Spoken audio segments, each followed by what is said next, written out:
Councilmember Lilienthal, Here. Mayor Pro Tem Peterson, Here. Mayor Males. Here.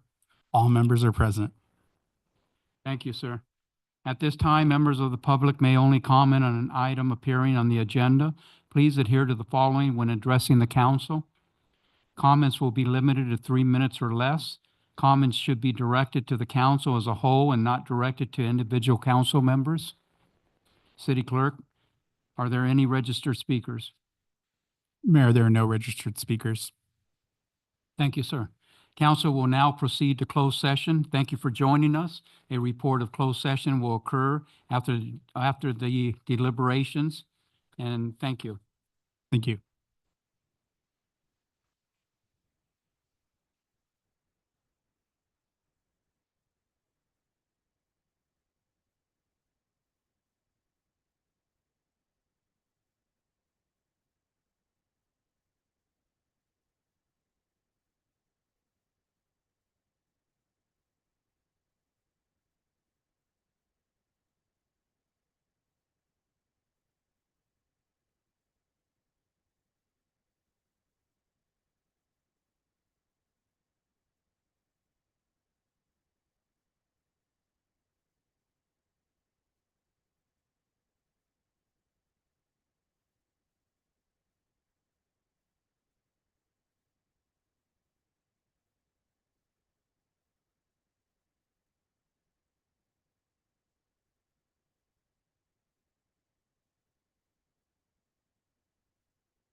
Good evening. I would like to call the October 22nd, 2024 regular city council meeting to order.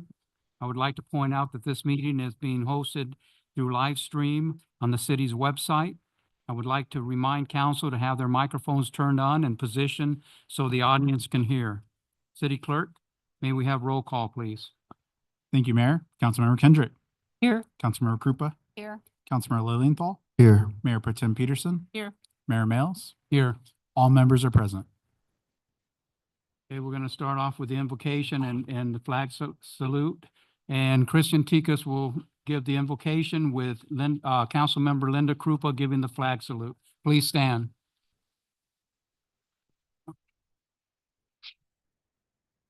Good evening. Father, we just pray right now for your direction, your wisdom, your discernment for the business of this city, Father. And we just ask that you help us to stay calm and have your peace with us, Father, to make proper decisions. And we thank you that you guide us and that you shed the light into any circumstance. We pray all this in Jesus' mighty name. Amen.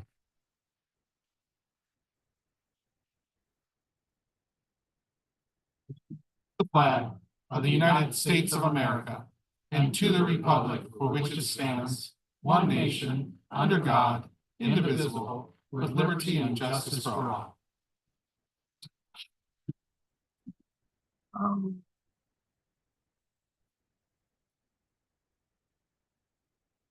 We'll move to the city attorney's report from closed session. City Attorney, can we get a report, please? Thank you, Mayor. Under item 5B, we had 2 items. The city council gave settlement direction by consensus on both of those items.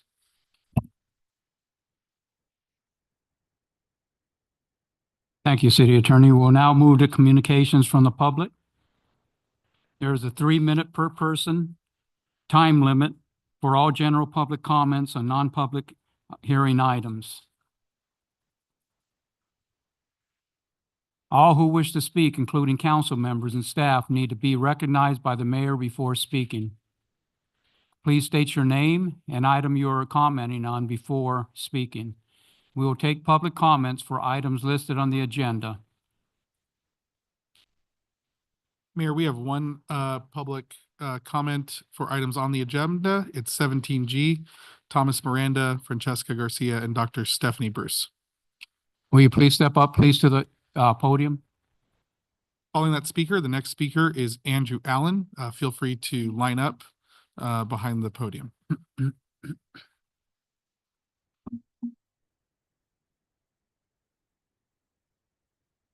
Good evening, Mayor and City Council members. We just came to speak about the turkey drive that will be going on November 23rd at the Hemet Library. We are on the agenda for item 17G. We are asking for some waivers and some additional things. I know I only get 3 minutes, but everything should be there on the agenda. And we're just happy to be able to bring this to the community free. Last year, we were only able to provide 100 turkeys for San Jacinto and Hemet, and this year we'll be bringing close to 600 turkeys. We had a registration, and that registration filled up within 3 days. So we're working to try to get more turkeys, but we have the support of County Supervisor Gutierrez's office as well as Dr. Corey Jackson. Council, Mayor, good evening. Thomas Miranda from the Office Supervisor Gutierrez, just here to show my support for Black Voices of the Valley and then also Volunteers for Public Service. We're actually partnering with these nonprofits to make this, this service available to the community of Hemet, San Jacinto, and Moreno Valley. But we're doing 2 separate turkey drives here in this area and then one in Moreno Valley. We want to, of course, help the people that need the help the most and make the impact around this community. So thank you.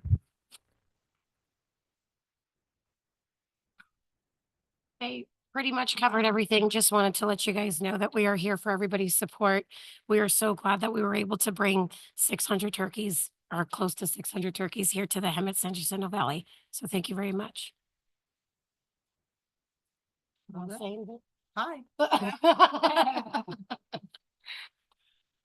And Andrew Allen, please. Following Mr. Allen is Lisa Mattis. Feel free to line up. Mayor, council. I recently had a meeting with Ben and it went really well. I took my daughter with me. She's 21 and she had no clue where City Hall was. So feel that there needs to be a little bit of outreach to the youth. I feel like a lot of these meetings I come to, sometimes I feel like I'm the youngest one up here speaking at these things and feel like we need to get some input from the youth as far as where we're headed, what is wanted. I mean, I see a lot of pushback with these warehouses. I, as a business owner, welcome it. We need industry. We need jobs. We need more residents in here to get the city to grow. If we stay a retirement community, we're going to perish. Every other city around us is growing. If we stay a retirement community, we will perish. With new jobs coming in, new houses coming in, it means more business for myself. Why wouldn't I support it? Even with the youth, we have no opinions from the youth. I hear a lot of concern about property values. Sure, it might affect the surrounding area, but overall, trying to do my research on other areas, it impacts them and it raises property values. So that's one of my concerns is I get their concern with pollution and infrastructure and roadways, but we still need to grow as a city. If we don't, I feel that we will perish. Thank you. Thank you, Andrew.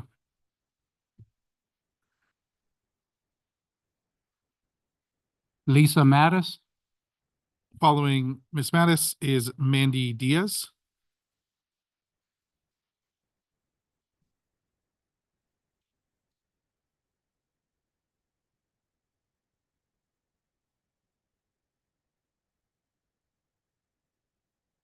Hello, council members. My name is Lisa Matus, and I'm speaking today on behalf of Jimmy Lopez, who was tragically killed by the Hemet Police Department. I hope I have experienced similar loss as my son was negligently killed by the Riverside County Sheriff's Department. We are here today seeking justice, transparency, and real change. The Hemet Police Department must be held accountable for their actions. The family of Jimmy Lopez, especially his mother, Mandy, is enduring unimaginable pain. I deeply empathize with her, and it's sickening to see the lack of empathy from the department towards this grieving family. What's most horrific is that Jimmy posed no threat when he was killed. He was executed in cold blood, and the department has yet to release the autopsy. Why the delay? The numerous fatal incidents involving the Hemet Police, both on and off duty, demanded a thorough investigation. The community deserves answers and transparency, especially since it's clear these officers are not being trained or held accountable to the law. I've reviewed the footage multiple times, and I consulted with many law enforcement professionals, and the facts are clear. At no point was Jimmy a threat. He was asleep when the officers arrived, and no firearm, real or otherwise, was ever pointed at them. Officers were shielded, and there was no danger, and they didn't attempt to de-escalate because there was no threat. This is a glaring example of poorly trained officers who should not be on the force. The nearly 100 evidence markers left behind from spent shell casings indicate how many shots were fired. Jimmy was a victim of contagious fire, officers negligently acting in concert with their aggressive colleagues, and this is unacceptable. Jimmy leaves behind a loving family, including children who will now grow up without a father. His death is not just a personal tragedy, but a devastating loss for the entire community. I ask, have these officers been reprimanded? Are they still patrolling our streets? If so, then no one is really truly safe if they're not trained properly in the way that law enforcement are trained. As city council members, you have a responsibility for your community. This kind of reckless violence could affect any of us. Please be a part of the change that prevents more families from suffering, as Jimmy's family and so many others have. We need justice, accountability, and commitment to real reform so that these type of tragedies don't continue to affect our community or families. Thank you. thank you. Oh, who's that? Thank you. That was wonderful. Hello, counselors. My name is Mandy Diaz. I'm Jimmy Lopez's mother. And it's hard because it was very nice what she said. And it was true. How come the police didn't give my son a chance to prove that he didn't have a real gun? How come they didn't ask him what kind of weapon he has? What's behind his back? How come they didn't give him that chance? The only chance they gave him was death, and they shot him over 100 times. Why did they have to shoot him so many times? Why couldn't they just arrest him or shoot him his leg or shoot him once? Why did they have to shoot him over 1,000 times or 100 times? That's a lot. They murdered my son, and I want justice. I want Hemet Police Station to get some more training on their call of a handgun. What if they need to figure out if these people have a real gun or not before they start murdering them, innocent people, because we're supposed to have these people, the police are supposed to serve and protect us. This is why we pay our taxes, for these officers to protect us, not to go ahead and just murder somebody. Let the judge, judge him and put him to jail. It's not their job to just go ahead and take somebody's life. Thank you, and I hope you guys make the right choice. Thank you. Mayor, next up is Anjanette DeRocher, followed by Anthony Noriega. Anjanette DeRocher, please.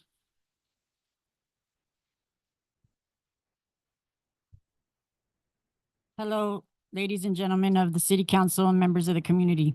My name is Anjanette DeRocher, and I've been a member of the San Jacinto Valley for 37 years. I stand before you today with a heavy heart to address a matter that calls for urgent attention. The corruption within the Hemet Police Department and the fight for justice for Jimmy Lopez, along with the countless others who've suffered because of this broken system. How much longer must we endure the pain and loss at the hands of those sworn to protect us? How many lives must be destroyed before we acknowledge the urgent need for accountability and reform? Are mental health checks conducted for those who wear a badge? Are stress evaluations even considered? Or does it appear that anyone can don this uniform, regardless of their fitness for duty? Let's talk about the case of Investigator Duffy, a man who was not just a suspected child molester with over 200 victims, but was also involved in covering up the murder of Debbie McCoy back in 1991.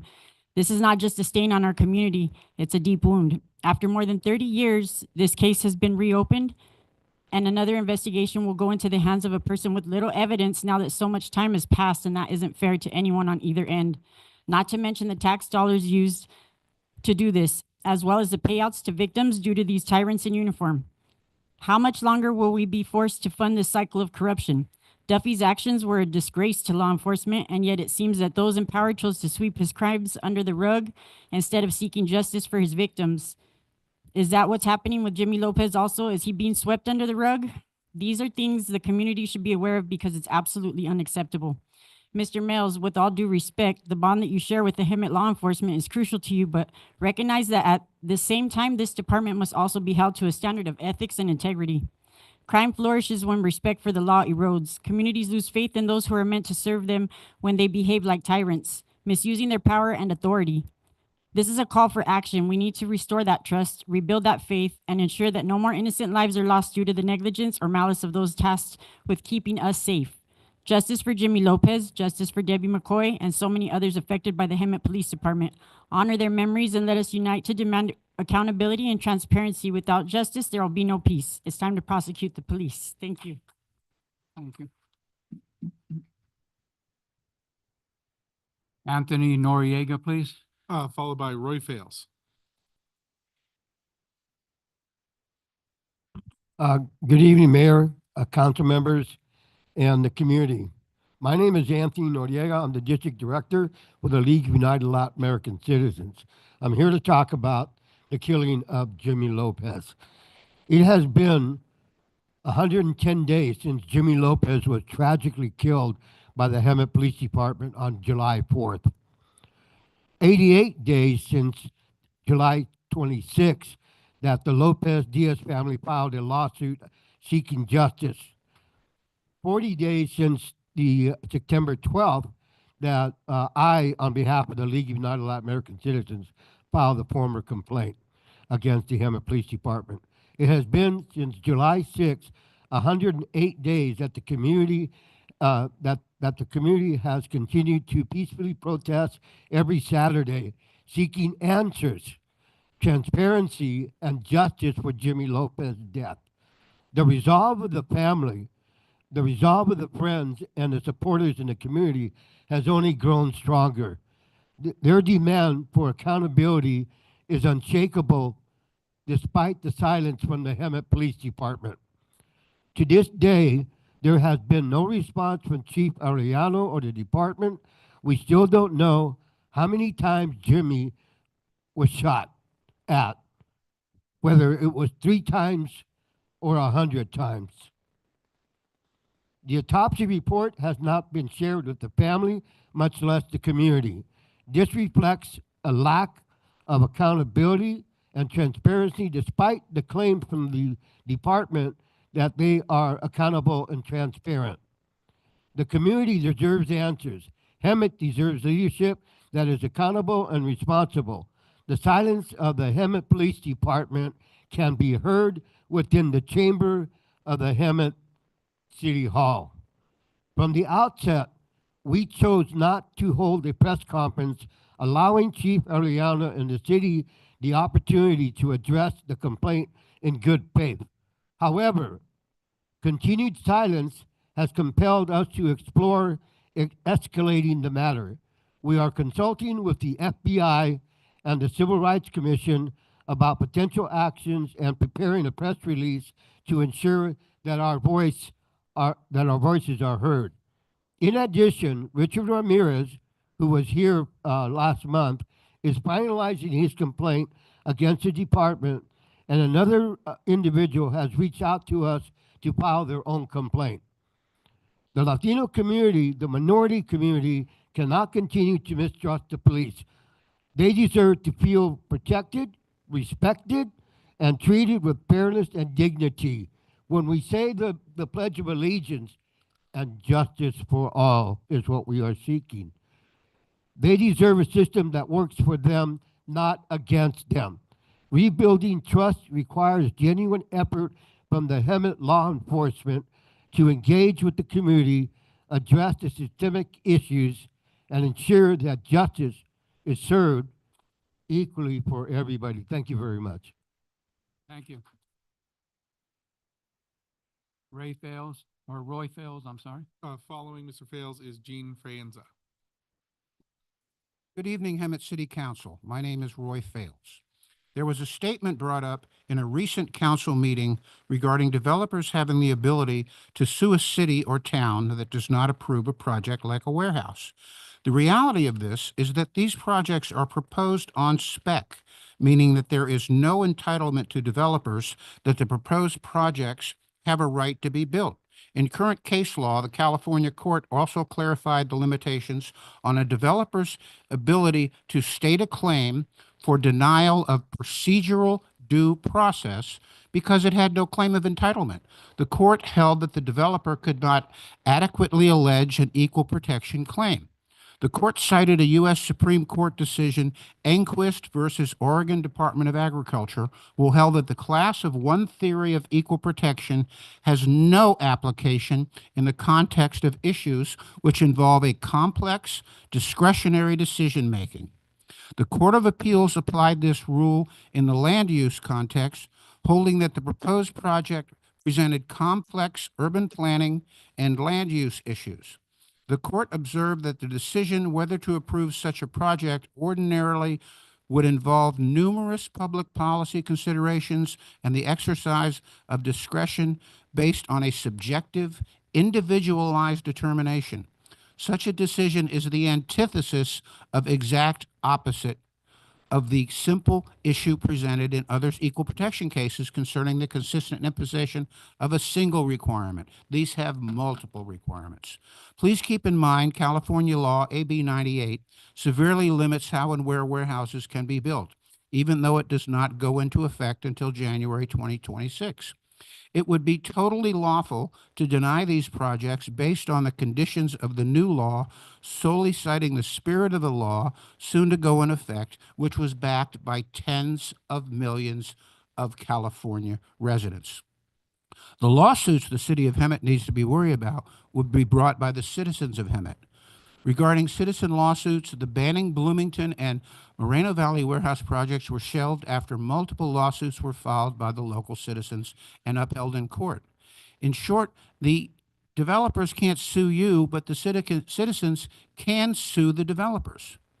The residents of Solera, Diamond Valley regarding the Simpson Warren warehouse project and the residents of the lakes at Hemet West regarding the Hemet Logistics West warehouse project are currently working with attorneys to stop these projects.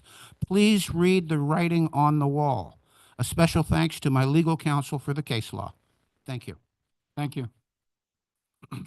Gene? Calling Ms. Finza is David Yang. Hello, Mayor and City Council and all the people here today. My condolences to Jimmy Lopez family and his community. Again, I'm here talking about the warehouses. I'd like to address the one thing the gentleman said about warehouses and bringing jobs to the community. These jobs at logistic warehouses, the average pay has increased from $19.01 to $19.28 an hour. The weekly average hours is still 27 hours per week. That hasn't changed. You're not buying a house on that. You're not going to have a car note on that. You're not going to be able to feed your family on that. Put two of those incomes together at that warehouse. The warehouse is speculative. It is a logistics. It's not a manufacturing warehouse. I noticed on the draft EIR that one of the alternatives proposed was a lesser footprint for a warehouse and including 171 residences there and some commercial businesses, which absolutely makes sense. There's nothing down that end, west end of Hemet. So I really ask you again, what were we thinking? What was the process? I can't quite I don't know who owns the land. I see a tax bill for this December. It says the city of Hemet. Was the land sold? Does Hemet still own the land? Or has a developer not bought that land yet? If they're not entitled, if they don't own property here yet, then I don't think they're entitled to really apply for a project. I could be wrong. The attorney will tell you that. Additionally, I've been in commercial lending for 25 years, 35 years in finance. The reality is when you are applying for a commercial real estate loan, we had a $1.6 billion portfolio. You don't get approval just because you have an environmental, because you have costs that you paid associated with the cost of doing business. It's not the way it is. Any of us, we apply for a mortgage loan, you have to pay for your appraisal. You have to pay for your title report. You have to pay for expenses. It doesn't guarantee you approval. And I'd like to address again the lack of transparency from the city regarding apparently not just these warehouses and other commercial projects, but projects in general. And also maybe with the Lopez family, there needs to be some transparency. Get them the information.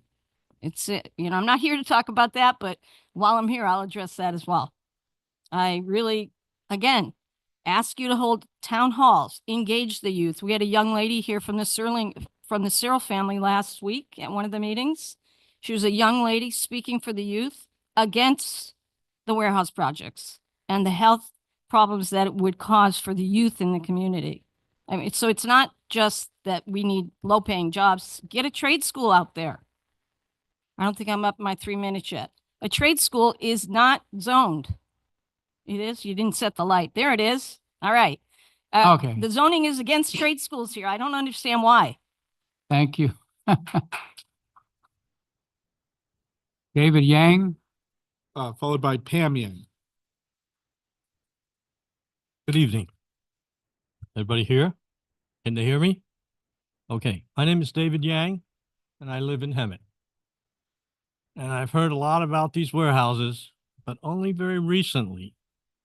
Although I suppose they've been on the docket and discussion for more than a few months.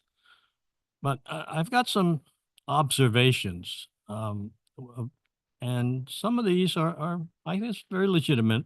What do the warehouses bring to the city of Hemet? And they will bring jobs. Maybe they'll bring people moving here. But if you consider the whole thing, I don't think so. They do bring, and you've heard this before, noise pollution.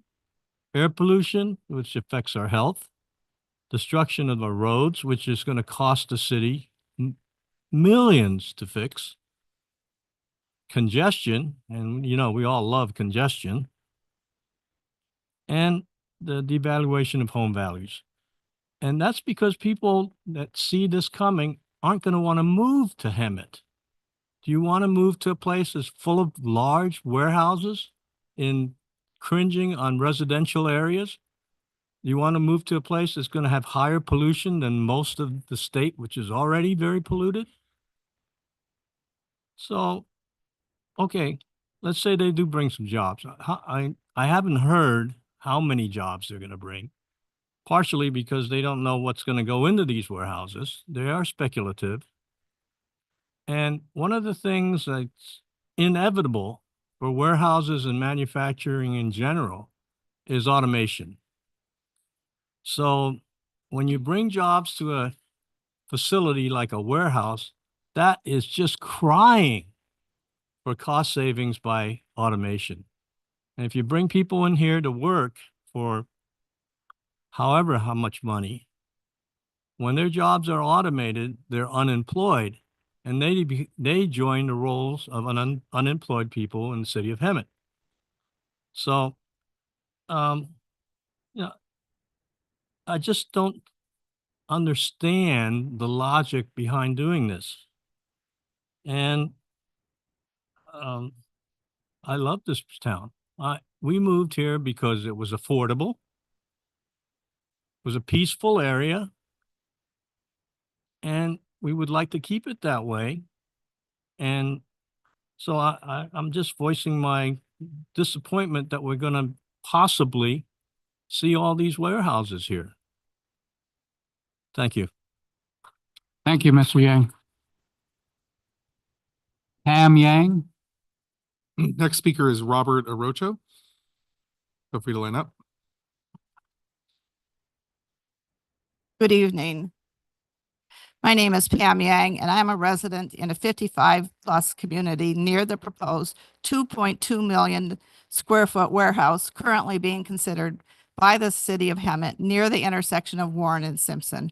My gut reaction to this news was not good, so I began researching. For visualization, I Googled the Marietta Costco, which is 151,000 square feet, which means that our warehouse would be the size of 14.569 Costco's.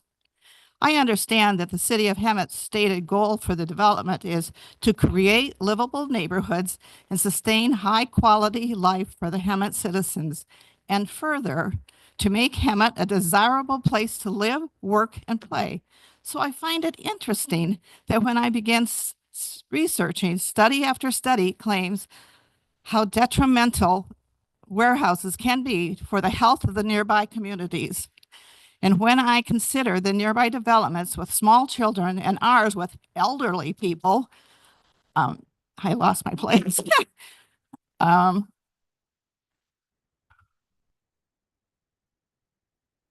It seems especially unhealthy. Trucks are the largest single source of air pollution from vehicles, and they are responsible for 70% of smog pollution.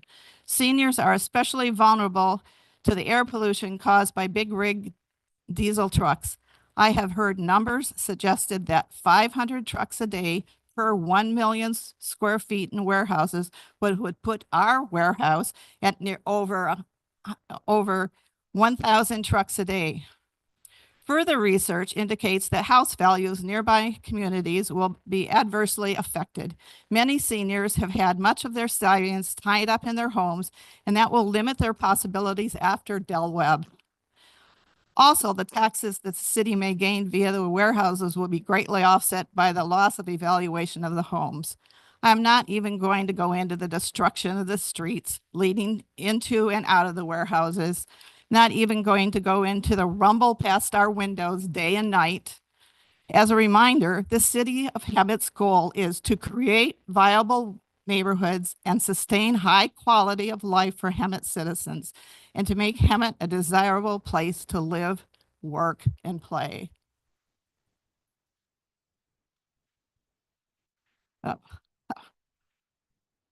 So by the way, during my 3-minute allowance to speak, 2 trucks have passed us by, and the third one will pass before I sit down again.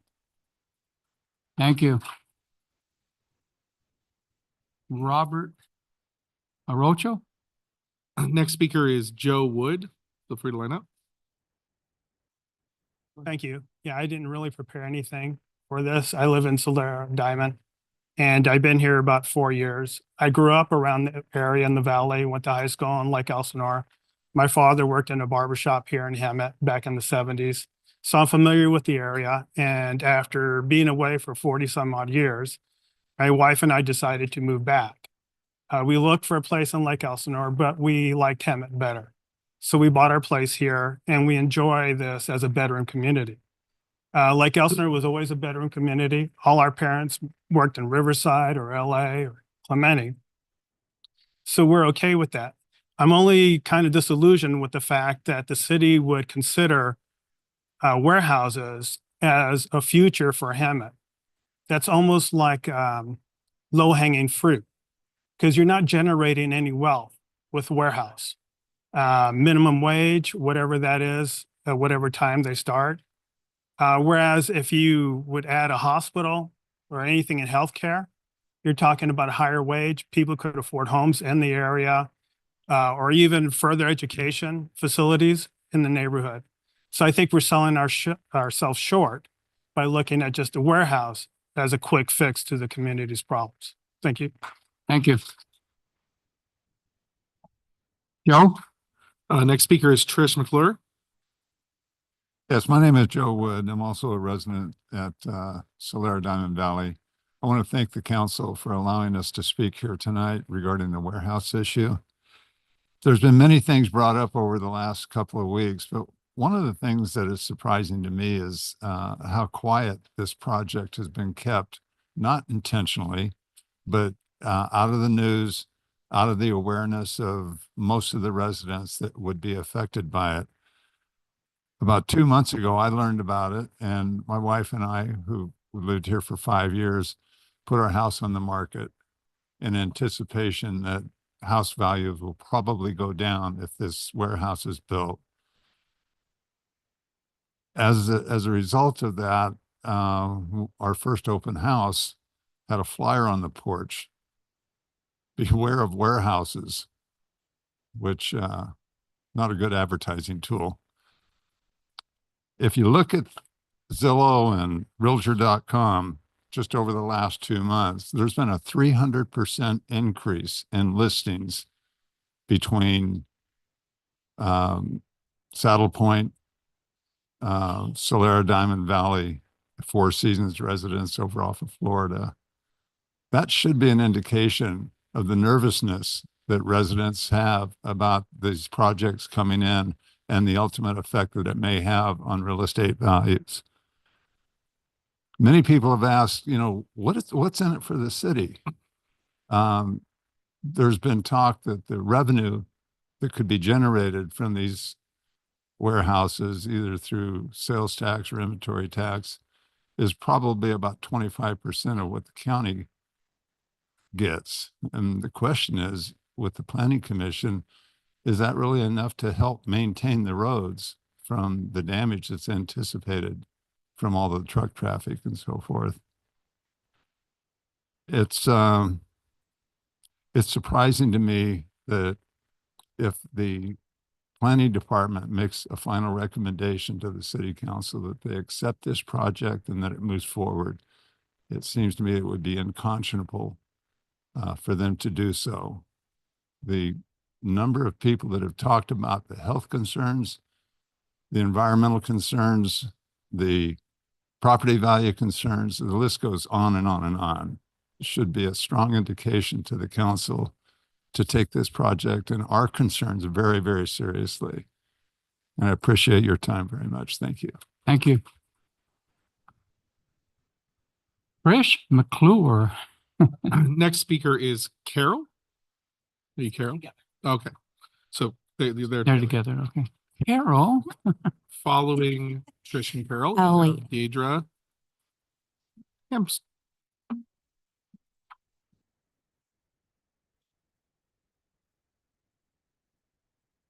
So we're just here to report our stats, but first say thank you. I know Carol, Malcolm, Jackie, and Mayor Joel were there in attendance and got to experience the World Homeless Day Outreach Expo firsthand, so they know the impact. But these are just the stats that we had that we wanted to share with the public on how impactful the actual one day was. Yes, so I want to start off by saying that we provided in combination of over 250 housing assistance. That's from the Housing Authority, room and boards, the VA shelters, and with some help from CityNet as well. We issued out 1,500 hygiene items, 300 health screenings were conducted. Spay and neuter offered 30 services for the individuals that were there. The DMV was there and they processed 138 transactions, of which 71 of those were processed on site and issuing ID cards. We also gave out 200 pounds of clothing, 120 pairs of shoes, 55 haircuts, 13 mobile showers, 30 VA services, and 11 CalFresh and CalWorks application process, and 7 EBT cards printed on site. Hemet Unified was there and they were able to successfully enroll a family into the school district. They also passed out information to 4 different families that were not aware about their parent resources that they have on site. 25 new cell phones were issued to individuals who previously did not have cell phones. There were 300 feminine hygiene kits issued out that day. And there were over 500 meals served that day, not only to participants, but also to the vendors and to the volunteers.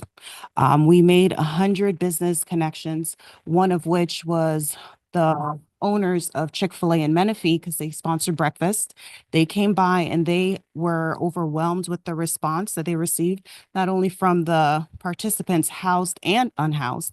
They now want to look into opening up a satellite location here in Hemet once a month for individuals to get Chick-fil-A and not have to drive to Menifee or any other area. And then we also had, back to you. I also want to say that during one of those health screenings, one of the medical technicians that was there, they actually caught someone that was in the process of crashing from a fentanyl overdose, and they were able to successfully stop it and get him to the emergency room, and he's now safe. And that was also Kirsten Tickets helped with that as well. And then in just one day, we successfully transformed the lives of more than 500 individuals. Can you imagine the impact we could achieve with adequate funding and a permanent space? So again, we just wanted to say thank you. And then for the second 3 minutes, I would like to say that. Got 6 minutes? Oh, that's all? Yeah, they have 2. Okay. That's me? Go ahead if you have 6 Oh, minutes. sorry. I also want to say that Sheltered Pathways and Mrs. B's Table, we were honored to be a part of a documentary called Americans with No Address, and we'll be having a screening at the Historical Hemet Theater on Sunday, November 24th at 4 p.m. for a happy hour. Hors d'oeuvres. The ticket price is $75 for 2 individuals. That covers your movie ticket, networking, and popcorn. And it's also interactive. So we implore you to come out and join us. Also, Mrs. B Toy Shop is back again on December 22nd. We'll be at the Historic Hemet Theater. We're going to transform it into Candyland and pass out items to the families, clothing, hams, groceries, toys, photo booth. We even have Santa and the Grinch coming. So if you're looking for something to do with your kids, grandkids, nieces, we suggest that you come out and sign up. The flyers will be out there so you can scan the barcode to attend. Thank you. Thank you. Thank you. I'm Deidre Hampton. I'm Deidre? just here simple tonight. I'm just being simple. I just want to ask you guys, with my nonprofit Living Hope Development Foundation, if any way I can get some assistance so I can get the homeless community some waterproof sleeping bags. We did it one time and it was less wet blankets and stuff that they were dragging up and down the street. with the waterproof sleeping bags, they're able to put a lot of their personal belongings in there, and then it flipped back over to a backpack. So at night when they go to sleep, they're able to zip themselves up knowing they won't get wet inside. So if you noticed last year, it might have not been a lot of our homeless community dragging wet blankets and stuff through the dirt because we was able to do that. So if you guys can maybe give that some thought, I would appreciate it. Thank you. Mayor, the last speaker is Elaine Vu. Okay, Elaine Vu, please.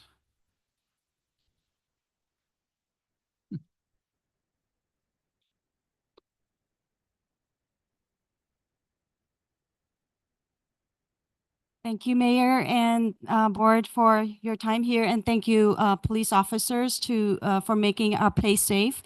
I appreciate you guys putting your lives on the line to to protect us. And I know there's always one, but I'm sure 99% of you guys are the good guys to keep our city safe, and I appreciate that.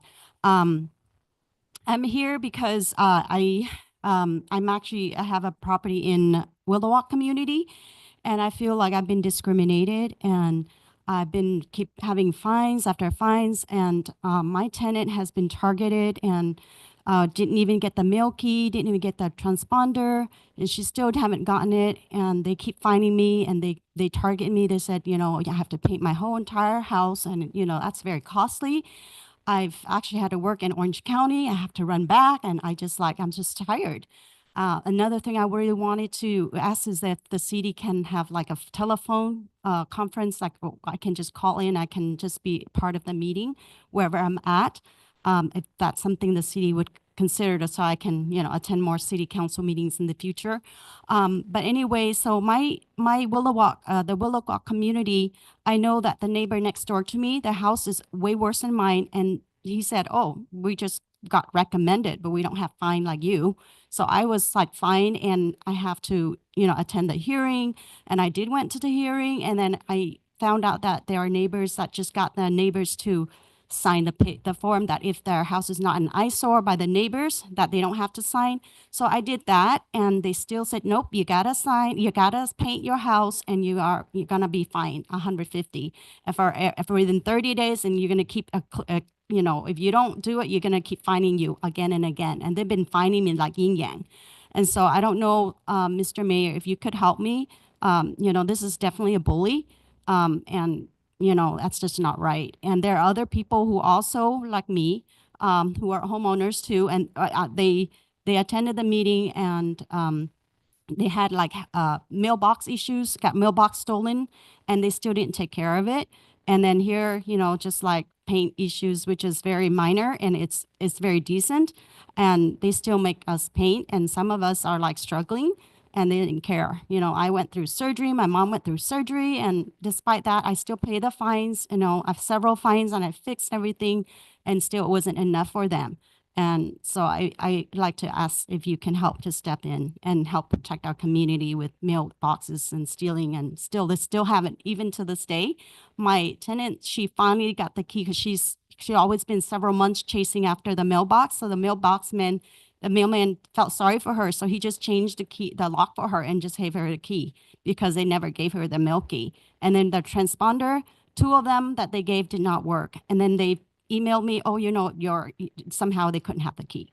So please resolve this for me. Okay, thank you. Your time's up on this. Thank you.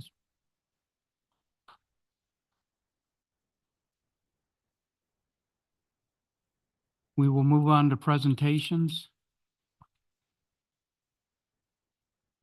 We will begin the proclamation for Hindu Heritage Month from our last meeting on October 8th, presented by Councilmember Krupa to Rakesh and Neelam Gupta.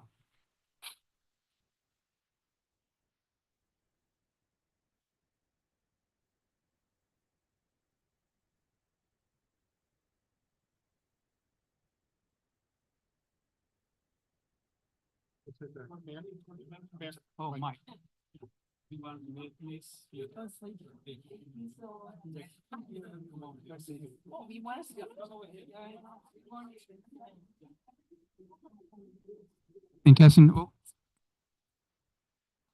Okay, gather around. All righty. I'm going to read this and I apologize in advance if I mispronounce some of the words. But this is a proclamation from the city of Hemet.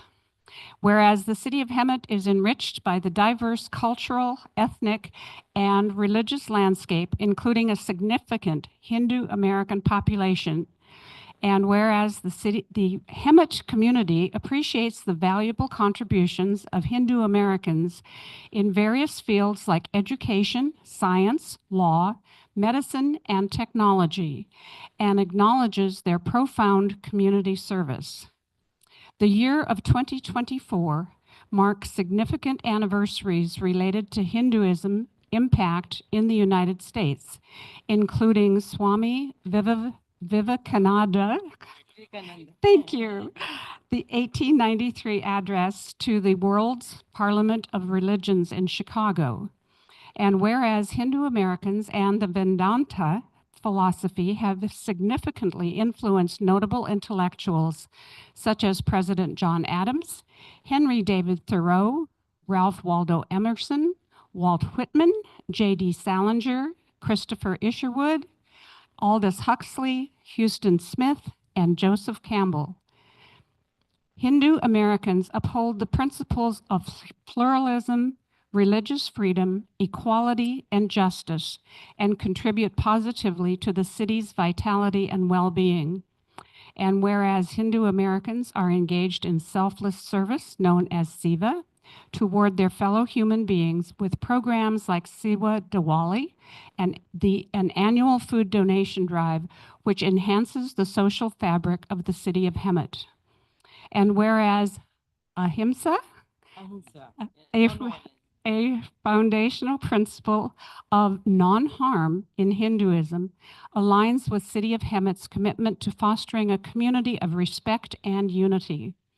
Now, therefore, Joe Males, Mayor of Hemet, on behalf of the entire City Council and the citizens of Hemet, do hereby proclaim the month of October as Hindu Heritage Month and encourage all citizens to reflect on Hindu American awareness and appreciation, reaffirming the community's dedication to diversity, inclusivity, and mutual respect.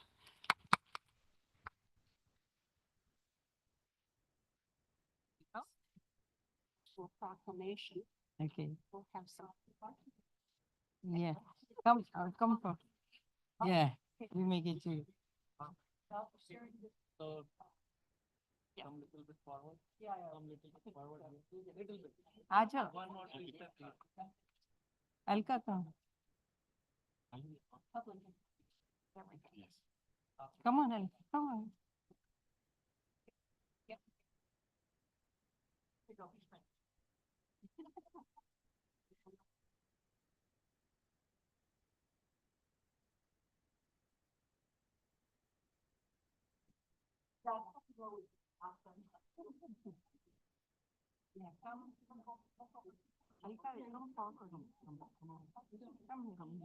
Come in the front. Yeah. Come. Oh my God. Yeah, that's fine.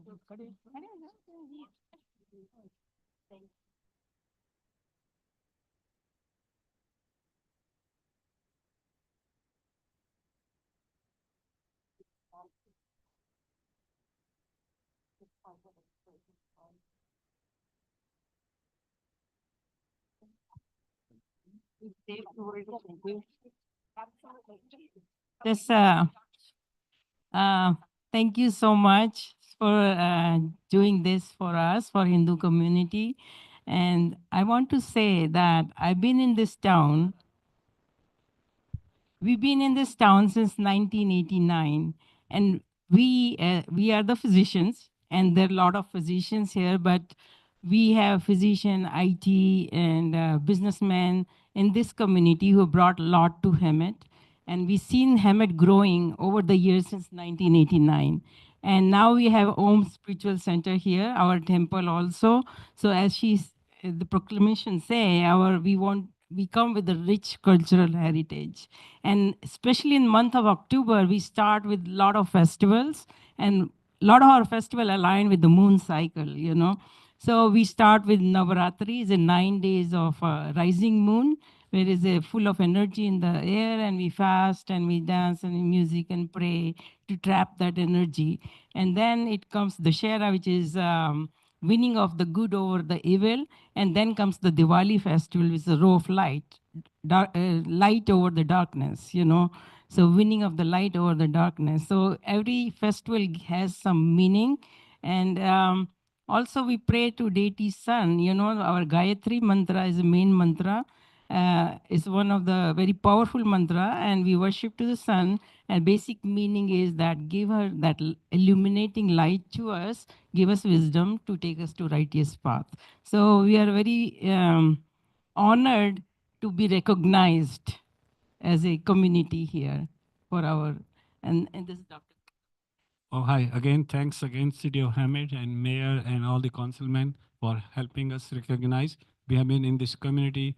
Our Hindu physicians have been here for more than almost 50 years, and more than 50% of physicians in Hammett Hospital are Hindus. And we love serving this community, and we are helping this community, and we are getting back from community also. It's not that only we are the serving. And we know Linda very well. She has been to all our lot of functions, and now we know the city council and everyone. And thanks again for recognizing Hindu community, and hopefully we'll be doing this more and more now. Thank you so much, all of you. Thank you. Thank you.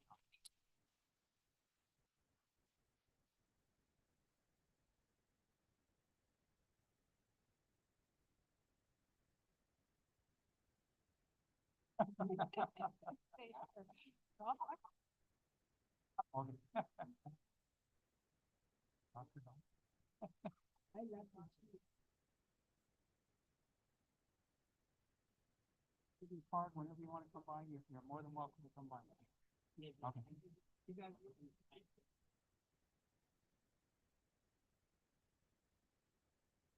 Okay. Definitely. Anytime. Uh-huh. Okay. Okay. Okay. Well, thank you, sir. Thank you.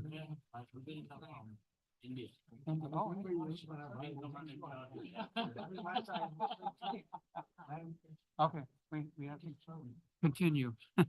Thank you. Oh. Okay. I'm sorry? Oh, sure.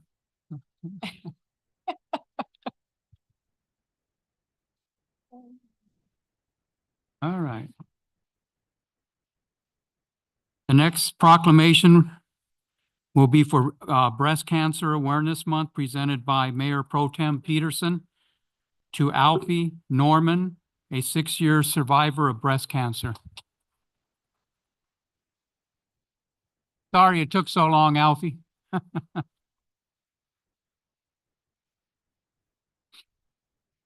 evening.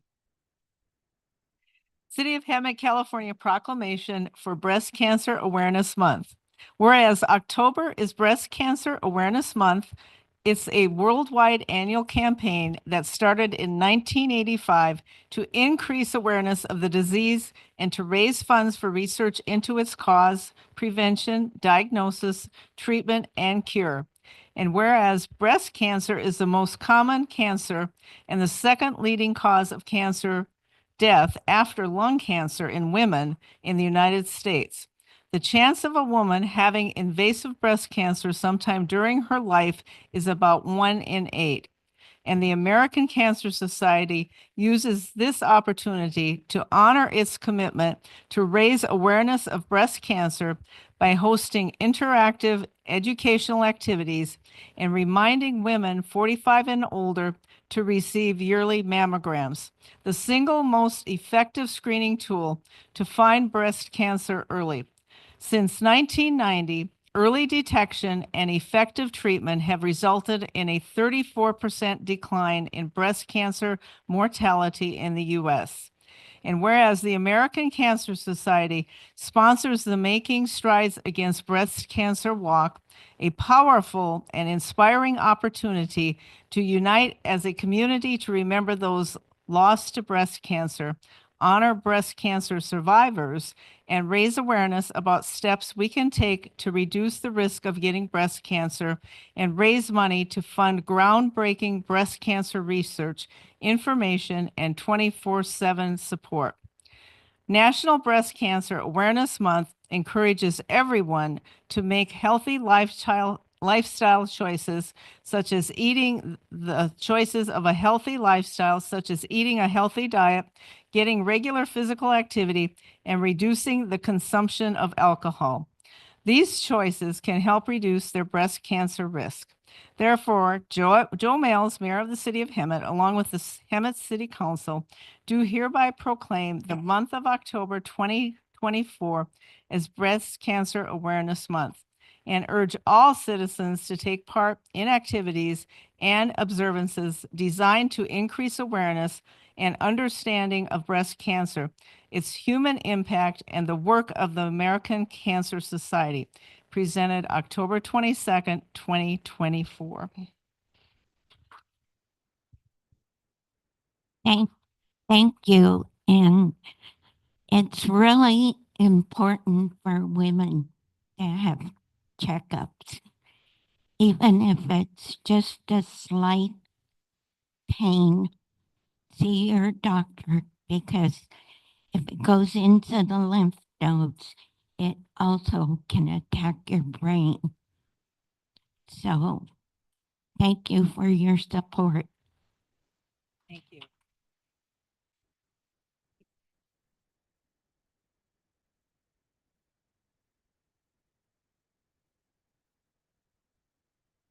Thank you. You're an elk, right?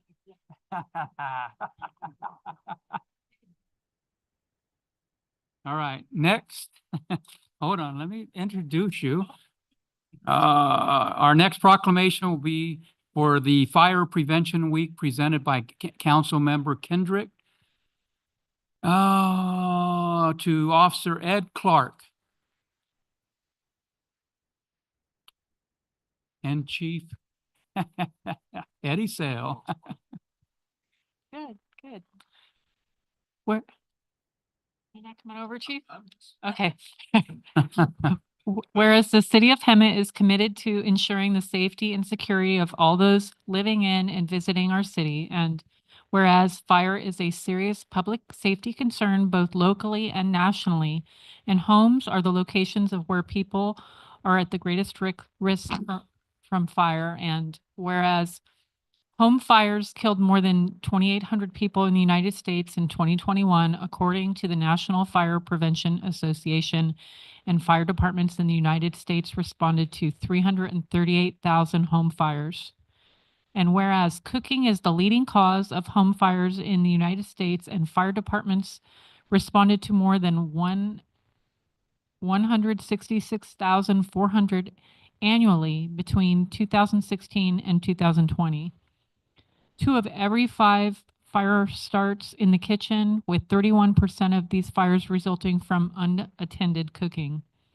And whereas Hemet residents should be sure everyone in the house understands the sounds of the alarms and knows how to respond by planning and practicing a home fire escape plan, are more prepared and will therefore be more likely to survive a fire. And whereas the NFPA announced the theme, Cooking Safety Starts With You, pay attention to fire prevention.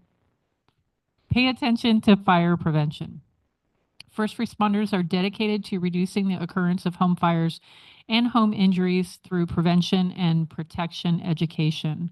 Now, therefore, Joe Males, Mayor of the City of Hemet, along with the Hemet City Council, do hereby proclaim the week of October 8th through October 14th as Fire Prevention Week, and urge all citizens of the City of Hemet to heed the critical safety messages and to support the public safety activities of the community's fire and emergency services.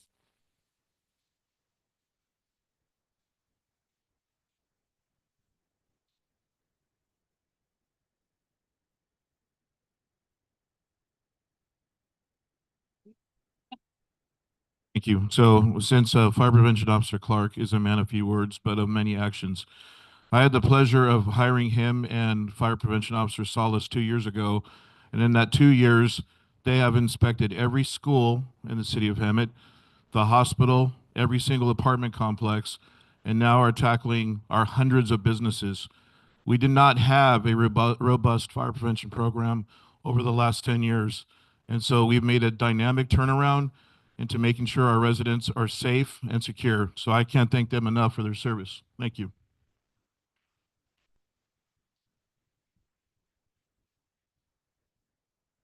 Thank you.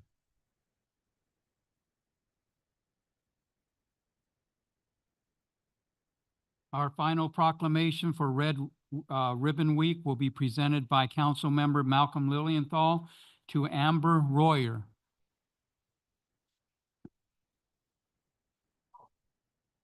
I don't think Amber is here, is she?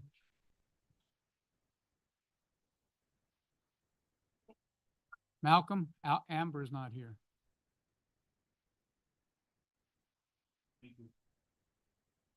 We'll present it next week. I don't think she's here. Amber Royer. Going once, going twice. Noah Rao, come on up. No, I'm just kidding. Just kidding. Okay, that's the end of proclamations for now. We'll now move to public hearing. The city council's procedure for public hearing will be as follows. Staff will provide a report and clarification of items presented. The public hearing will be open for comments for those in favor of or in opposition to the item, followed by rebuttal to any comments made. The public hearing will be closed and the city manager may respond to any question raised by the public. The public will not have the opportunity to respond. Discussion will be brought back to the city council for direction or action. Can we get a report from staff, please? Yes, good evening, Mayor, council members. Noah Rao, Public Works Director here to present on this public hearing for the formation of Community Facilities District 2024-1.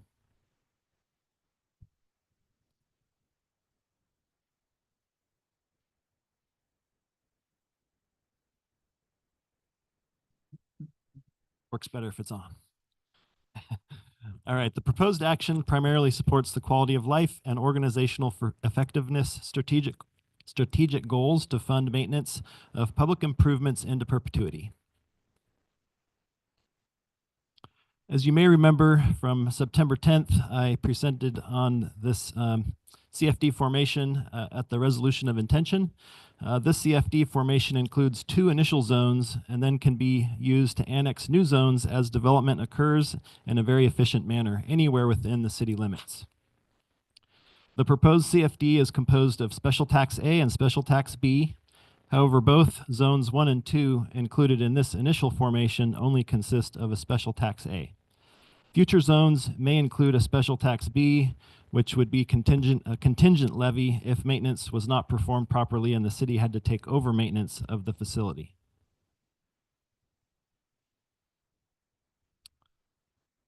Zone 1 is generally located north of Stetson Avenue, east of South Gilbert, and west of Sapphire Place. It's got an annual maximum tax of $2,493 per acre to fund operation and maintenance of landscaping, administration, operating reserve, and capital replacement. The levy is expected to commence in fiscal year 2025-2026, and it can increase per the Consumer Price Index within the bounds of 2% and 6%. Zone 2 is generally located south of Florida Avenue, east of Juanita Street, west of Buena Vista Street, and north of Kimball Avenue. The annual maximum tax for Zone 2 is $823 per acre to fund the operation and maintenance of the landscaping, street lighting, administration, operating reserve, and capital replacement. And similarly, it's going to be levied in 25-26 fiscal year, and with the same increase bounds of 2% to 6%. So it is staff's recommendation to open the public hearing and take any public testimony and adopt resolutions establishing the CFD, establishing an appropriations limit, authorizing the levy of special taxes and submitting the establishment of appropriations limit to the qualified electors of such community's facilities district. Calling a special election of qualified electors regarding the establishment of an appropriations limit and the annual levy of special tax within the CFD. And then declaring the results of the special election and directing the recording of a notice of special tax lien. And then finally introducing an ordinance authorizing the levy of a special tax. That concludes my presentation, and I'm here to answer any questions. And we also have Chris Thomas from Harrison Associates here that can assist in answering any questions you may have as well. Any questions? Go ahead. Thank you for the presentation. So these two areas really are in older sections of Hemet, and they have never been in a CFD before? Well, this is a new CFD, and they're not in any other assessment districts that would, because they have no improvements to maintain at this point. Or the one that would have any, it's not in a district. So. Okay, my only question. Thank you. Sure. Anyone else? I do. I thought I might see a correction on this. On page 3 for the fiscal impact on the last paragraph, it says no parcels in the district will be taxed for fiscal year 2024, 2025. But if you go to page 41, it says they will be taxed. I believe on page 41, it's going to be the, that's the rate and method of apportionment. So it's basically setting the baseline of the amount to be taxed as this year. But we won't be levying any tax this year. It'll actually commence next year, but it can then be increased within the bounds of 2 to 6% for that next year when we levy. Okay, so the way it read, it looked like it was going to be taxed this year. So, okay, thank you. Mm-hmm. Any other council members? I will now open the public hearing. City Clerk, are there any registered speakers?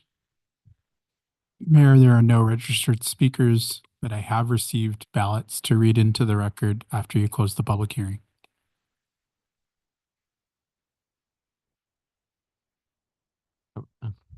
Permission to speak? Yeah, definitely. We may want to strike a couple of words on one of the pages. Did we confirm whether we can I did update that confirm that language? that is duplicative and we could strike that. Okay, so let's note that for the record, which page.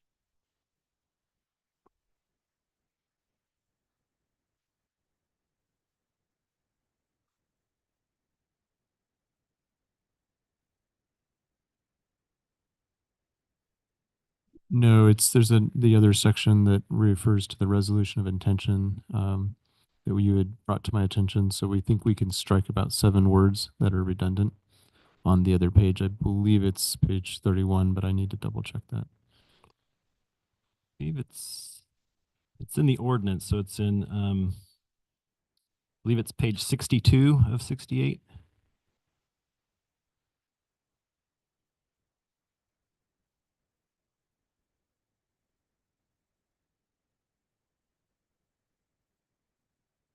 And it would be striking on line, it's between 15 and 16. That's correct. Striking called the resolution of intention, parentheses, resolution of intention. It's duplicative.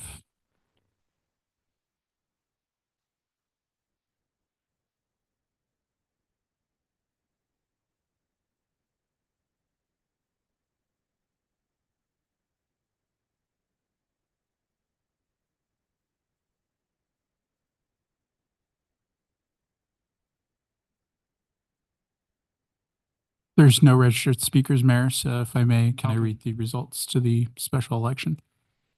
I'll now bring the discussion back to the council for deliberations. Council, do you have any other comments or questions? Can I have a motion, please, and a second? And Mayor, I'm going to read the special results just very quickly, if I may. We did receive a ballot measure votes for, excuse me, total of votes of just one vote for the Zone 1 Community Facilities District number 2024-01. And a landowner representative, Brian Hage, did vote in the affirmative yes. So we did receive that ballot prior to this meeting, actually on 10/21, which was yesterday.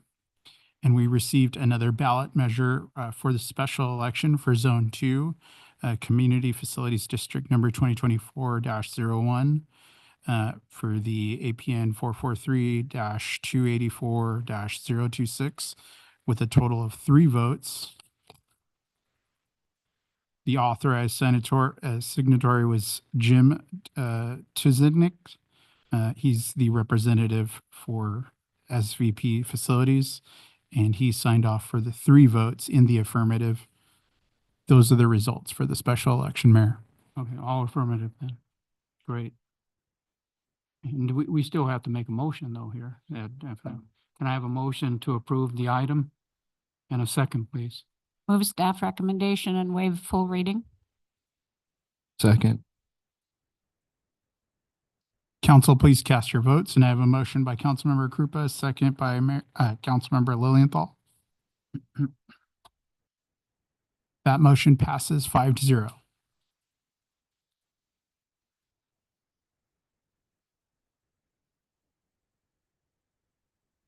We will now, just to note for the record, and that motion also includes with the strike through of the lines 15 through 16, as mentioned earlier for duplicative language. Yes. Just to clarify for the record. We'll now move on to receive and file report. Council, do you have any questions or comments?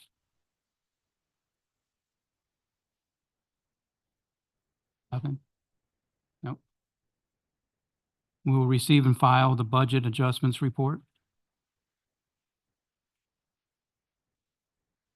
And we'll now move on to the consent calendar. All consent calendar items will be acted upon simultaneously unless requested by an individual council member for separate consideration. Are there any members of the council that would like to pull any consent items for separate consideration? I'd like to pull 17C. 17D. E? D. D. As in dog.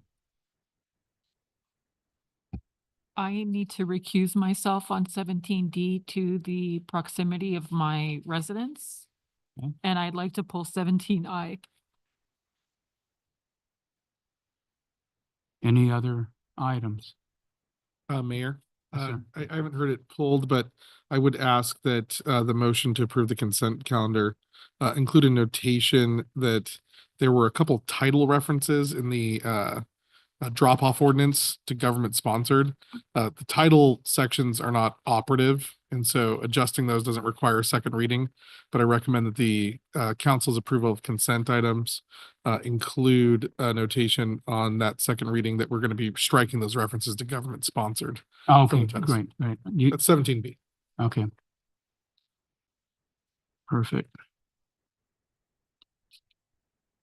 And that's it on the items. Can I have a motion to approve the items or remaining items and a second, please? I'll make a motion. I'll second it. Council, please cast your votes. I have a motion by Councilmember Kendrick, second by Mayor Pro Tem Peterson, with the approval of the consent calendar and taking items 17C, D, and I for separate consideration, and including the notation that there's a strike through for item 17B as mentioned by the city attorney. And Councilmember Kendrick's recusal for item 17D. Can we have 17C, whoever pulled that one, please? And that motion passes 5-0. 5-0. Yes, I pulled 17C because we have a person who needs to be introduced to all of us in her duties at the library. Good evening, Council. Kathy Keynes, Library Manager at the Hemet Public Library, and it's my pleasure to introduce to you your Literacy Coordinator, Susan Corona. Want to say I have been at this job since March 1st of this year, well, actually February 28th if we get technical, and it has been just a joy and a privilege to do it. I love doing this. So I'm so appreciative of your support. Thank you. Thank you, Susan. And this is something that we need to get out to the public, that our literacy program at the library has helped innumerable residents learn how to speak English, learn how to write English, helped students. It's a phenomenal program, and the fact that we get some grant funding for it is awesome, but it is a program that needs to continue in our city, and the number of people, again, that it has helped is incredible. So thank you, Susan, for doing what you do, and it's a good program. Thanks. And with that, I will move approval of 17C. I'll second. Thank you. 17D, please. Council, please cast your Oh, votes. I'm sorry, yeah. got And I it. have a motion by Councilmember Krupa, a second by Councilmember Kendrick. That motion passes 5-0. Okay, 17D, please. Okay, I just wanted to see if Noah could bring back to council at a later date when the second portion that's still remaining to be finished on this project, that we can get an update on that so it doesn't fall through the cracks. Sure. Yeah. So in this item, I had requested authorization to, once the SCE energized the lights, which is the last outstanding item on Florida Avenue. Once that was finished, to be authorized to reduce the bond at that point. But if you'd rather me bring that back to council for approval to reduce that bond, that's fine. If that's the request. I don't want to bring it back for approval. I just want to know when it happens. Okay, I can send a notification to the council when it happens. That would be fine. With that, I'll move approval of the item then. Get a second, please. You sure? I'll second that. We're going to do a roll call. Councilmember Krupa, Yes. Councilmember Lilienthal, Yes. Mayor Pro Tem Peterson, Yes. Mayor Males. Yes. That motion passes 4-0 with the recusal of Councilmember Kendrick. And Carol, come back now. Councilmember Kendrick, you can come back now. Oh, she can't hear it. Let's move on to 17I, please.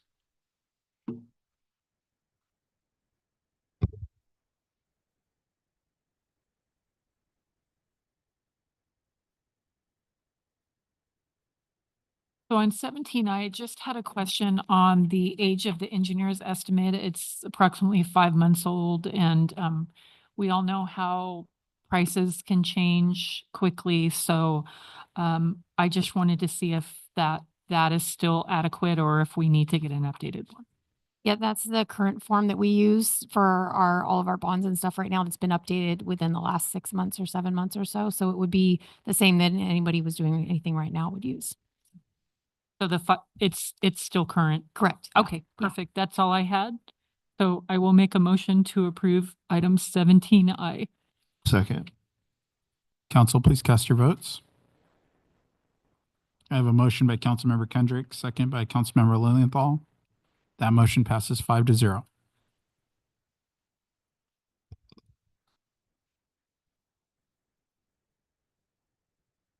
Okay. Next, we'll move to the discussion items. Can we have a presentation for our first discussion item, 18A, please? Again, Mayor, City Council. We'll be presenting on the citywide pavement rehab capital improvement project number 5749 and recommend the award of a construction agreement.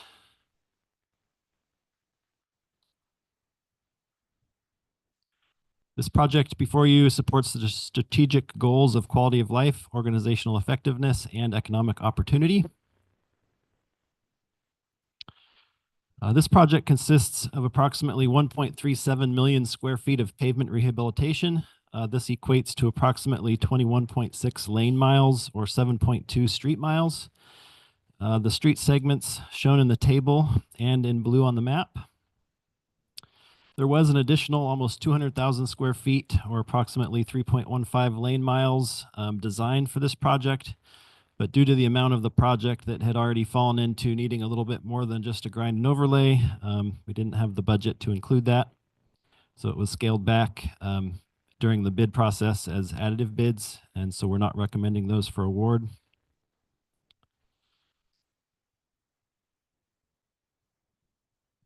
Back in the summer of 2022, the city streets were assessed through a pavement management program update. The chart here on this slide is a summary of the city pavement network condition from 2022. The tall bright red bar and the orange bar right next to it shows the significant amount of pavement area in the poor and marginal categories. Most of this area is at risk of falling from needing a grind and overlay treatment to needing full reconstruction. The cost between those two treatments is approximately $500,000 per mile.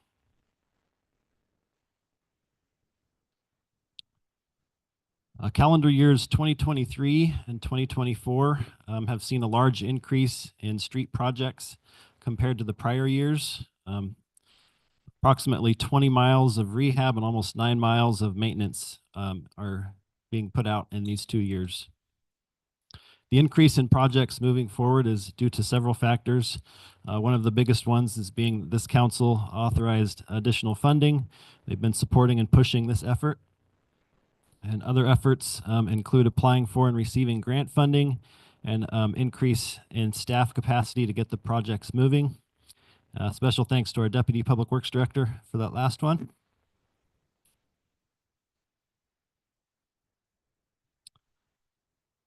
As a brief comparison between calendar years 2021 and 2022, 2023 and 2024, the city spent about $19.1 million more in these last current 2 years.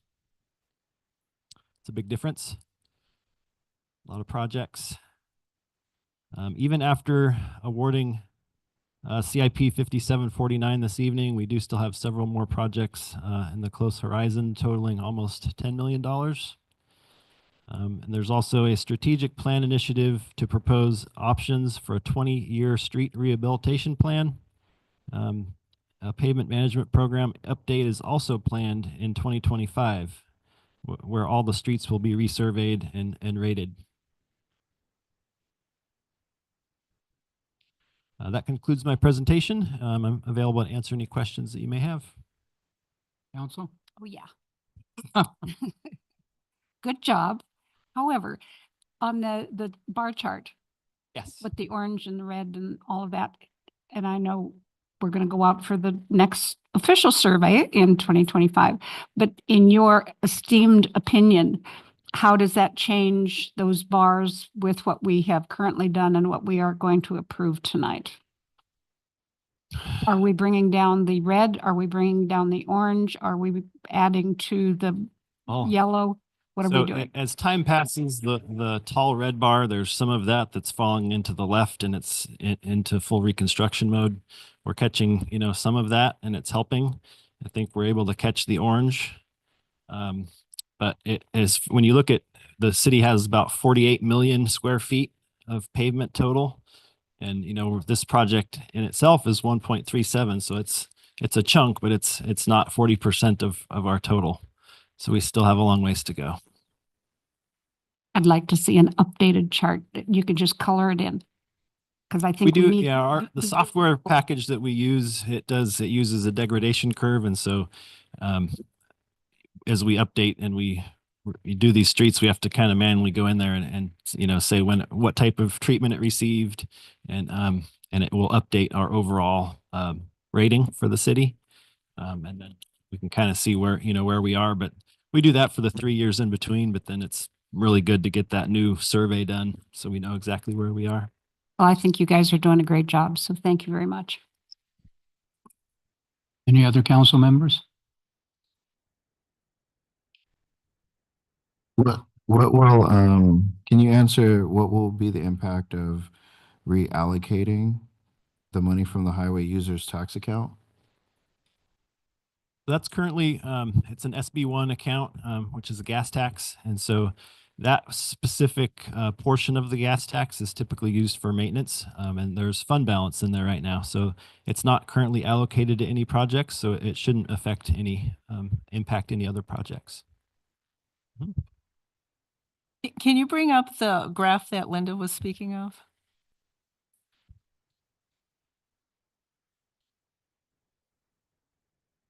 Okay, when I first saw this last year, early last year, it was very eye-opening to me. And I think what we really have to do is educate the public on this. So if you could go over that one more time, because people are always saying that street isn't as bad as mine. Why are they doing that street? I think it's important that we tell them again why we're doing streets that are not terrible, because we're trying to preserve them a little longer and not get to that point. So if you could Absolutely. explain that, that would be beautiful. Yes, absolutely. So the tall red bar there, it has, it's the ratings of those streets are 25 to 40 out of 100. So they're reaching the end of their life, but a lot of that can still be caught in a grind and overlay treatment without having to do a full section replacement at a cost of about $500,000 per mile more than a grind and overlay.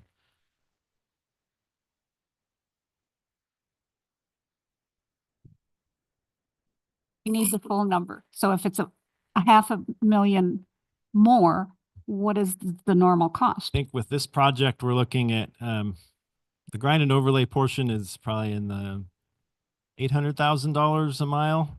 So this would put us in the $1.3 million a mile. Saving money. We are. And if we waited for it all to fall into the full replacement, we'd be spending a lot more to get the streets back up to a reasonable 70 PCI. Perhaps I can amplify this even more. This is one of the most serious concerns that we have in the city. 2 summers ago, this data was created and analyzed, and what it revealed is that 37% of our streets were about to move from grind and overlay, which is half the cost of a full reconstruction.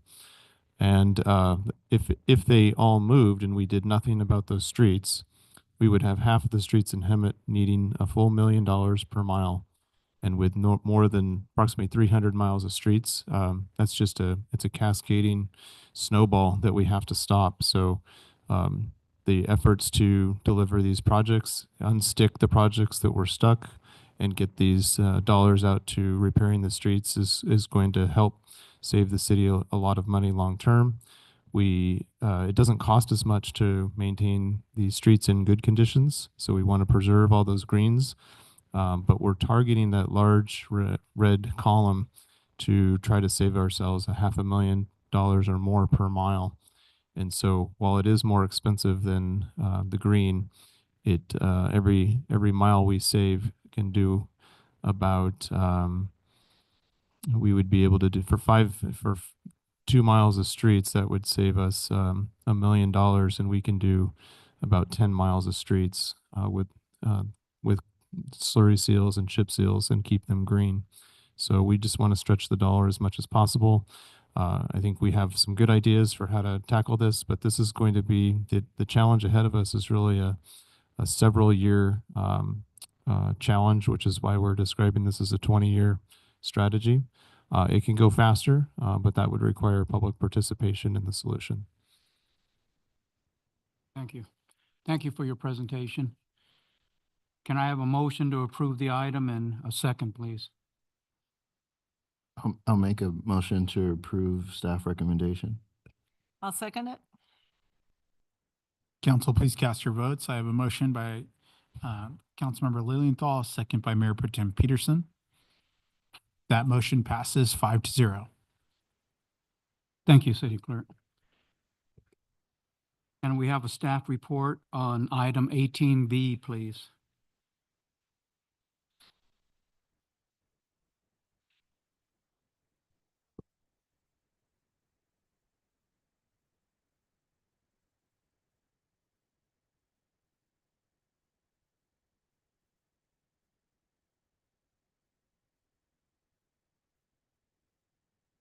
Good evening, Mayor, members of the City Council, and the community. I'm Monique Alanis Flater. This evening is a discussion on pro-housing designation.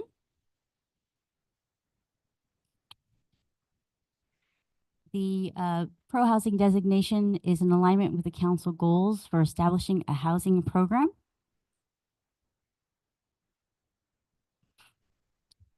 The pro-housing designation program was established by the 2019-2020 Budget Act as part of a package of support, incentives, and accountability measures to help California meet its goal of building 2.5 million homes by 2030 with at least 1 million affordable. Communities that earn the pro-housing designation receive incentives such as additional points and other preferences in the scoring of competitive funding programs administered by the Department of Housing and Community Development, HCD, giving them an advantage over other jurisdictions. To apply for the pro-housing designation, the city must have a certified housing element, and the city of Hemet did receive the certification in June of this year. On September 17th of this year, the Planning Commission received a report and recommended the pro-housing program to the council.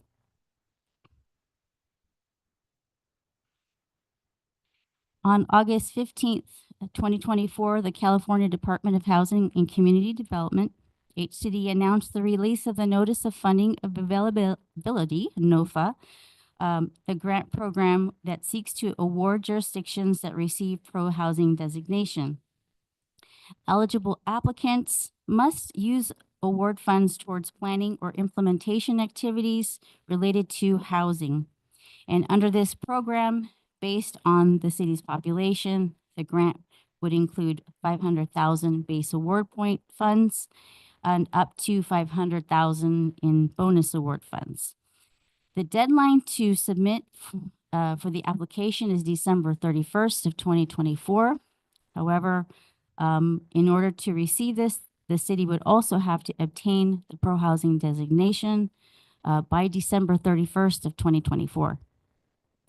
Although the deadline may be missed, if the city does not obtain the pro-housing deadline before the deadline, it is recommended that the city continue with the pro-housing application process to be in position for future NOFA rounds and other grant opportunities.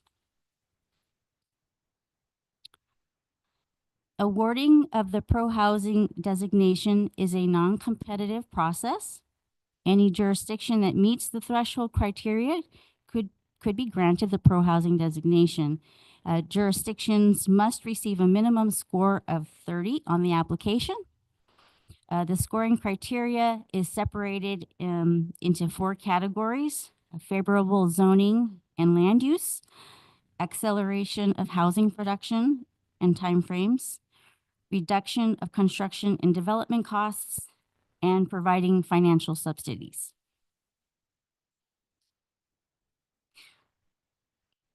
Some of the examples of programs for the pro-housing designation include, and these are required to be a 2-year commitment upon receipt of the pro-housing designation.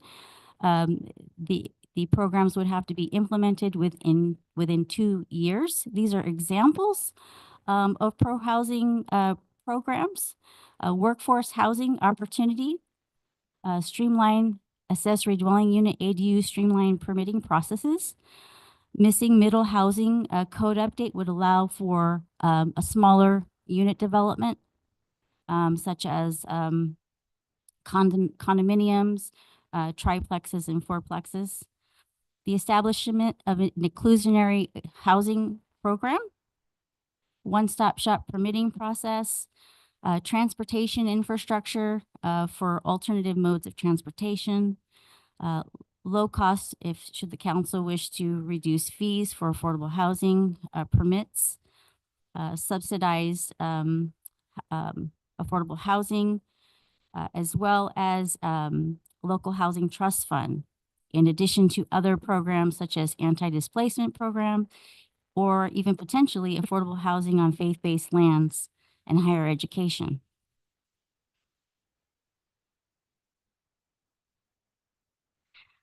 Under this program, if we have the pro-housing designation, funding could support now through the NOFA. This is the type of program that if we had the grant, it would allow for us to apply for matching fund programs for housing trust funds, for accessibility modification, for transportation programs, for rehabilitation and of foreclosed and vacant homes, and other programs such as down payment assistance and other fiscal incentives. And these are just some of the examples if we were in position to apply through the NOFA program. In addition, obtaining the pro-housing designation also would provide the city priority processing points for other grants, such as the ASICS grant, Infill Infrastructure Grant, Transformative Climate Communities, and other grants that are offered through the state. With that, this concludes my presentation, and it is respectfully recommended that the council authorize preparation of the pro-housing designation program for council approval at a future scheduled meeting. Thank you for your presentation. Council, do you have any comments or questions?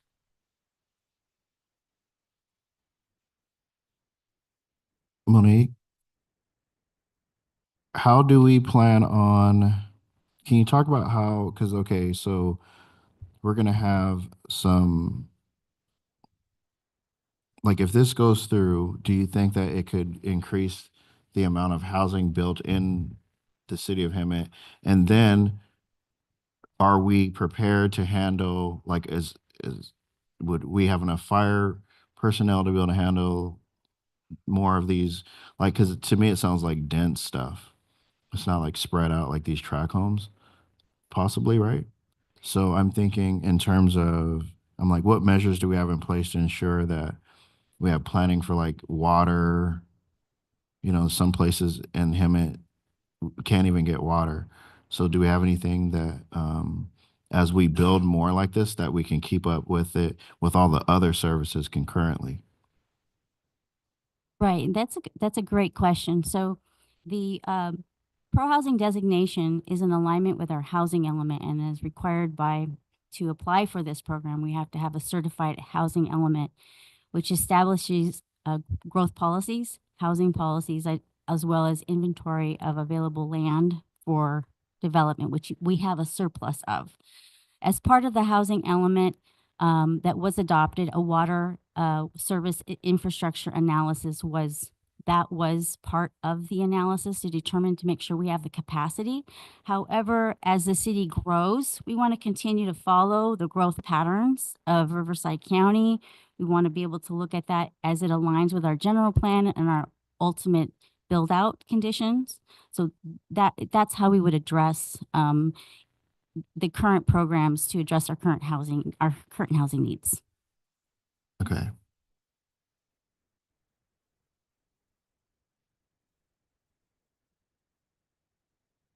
Any other questions?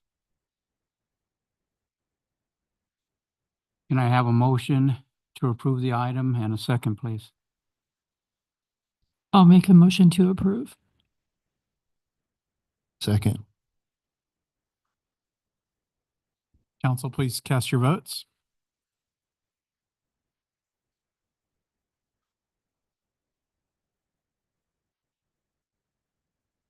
That motion passes 5-0.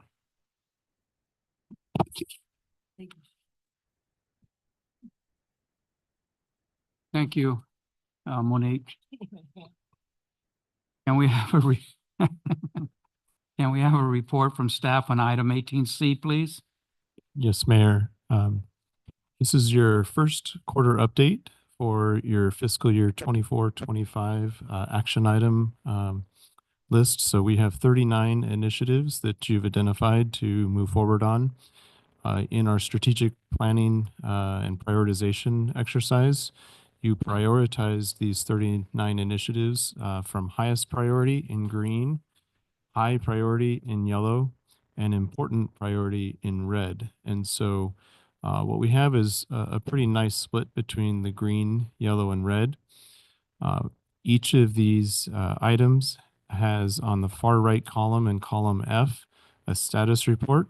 In some cases, because we are balancing the work throughout the entire fiscal year, we haven't formally initiated work on certain tasks, but that's because of the way we're organizing the work as it moves forward. The goal is to complete all of these tasks between today and the end of June. So this is a report card that's transparent, provides transparency to you, provides transparency to the community on the work accomplished fiscal year to date. So for tonight's meeting, I wanted to create an opportunity for you to provide some feedback on and to ask any questions you have on various initiatives. I've had a recent conversation with our executive team because in some cases we have either a council member or a couple of council members or an ad hoc committee on various tasks. And what we want to do is make sure that we're keeping you updated. There may be times where the staff is working before they meet with you, but we want to make sure that you're aware of what that work is and when you will be requested to participate in advancing the work before it's brought forward to the city council or the planning commission or what have you. So in terms of how we walk through this today, I was not planning to go line item by line item, but really color code by color code. So if we focus on the green items first, most of the items are not complete, yet we do have a few that have essentially been completed. But you'll see by the beginning of early 2025, we'll start to see some of those completes get filled in. And as you saw last year, near the end of the fiscal year, you'll see most, if not all of these items show significant progress or be completed. So let me pause and answer any questions you may have about the overall update, but specifically first with the area in green, which reflect your highest priority initiatives.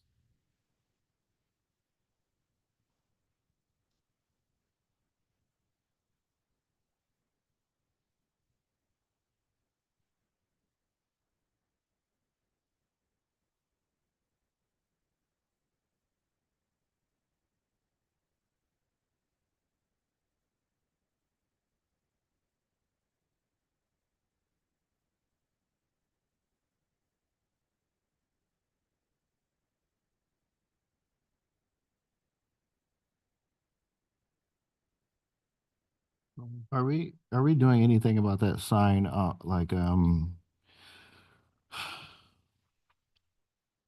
think it's across the street from Gibbo Park. It's a sign that looks like it was burned down. Is it a small sign that's about 3 to 4 feet tall? Yeah. Yeah, I drove by that this morning. It's still there. And I had a mental note in my head that I needed to talk to our code enforcement staff about that. It's in the green grassy knoll area, right? Okay. Should also mention to Mayor Pro Tem Peterson and Council Member Krupa that the protocols were distributed to you about 15 minutes ago, just in time for the update tonight. So we'll look forward to scheduling some, probably a council workshop on protocols before the end of the year. Can I have a question real quick? That little road that runs off of Lion where the Shell gas station is, that'll takes you into the new buildings that they built, into also that restaurant right there next to the Shell gas station. I want to say Rosa's, right? Or what is that? Is it the north side of Florida? I'm talking, it's on the north side of Florida, right behind the Shell. Little road that you can go up to get to the restaurant or get to that internet place or Okay. to the new buildings that were built. And that road is nothing but potholes, big ones, giant ones. And I mean, you're like this when you're driving through your car. Is that the city road or is that? I'm not familiar with that road. I don't know if it's a public alley or a private. Is it related to the former DMV property? Okay. So I think we understand it may be a private, Oh, water- so it's not city then, okay. right, but we can get back to you on that.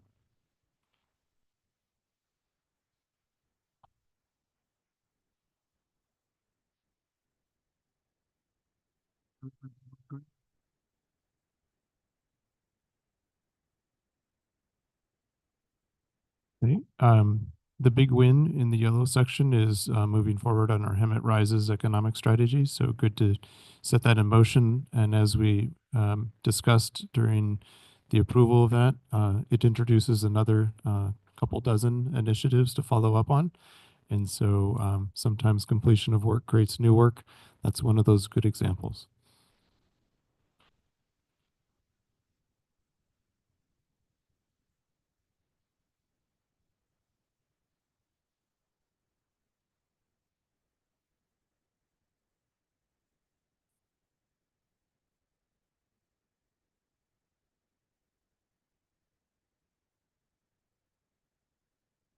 Were we able to did we make it for the economic development grant?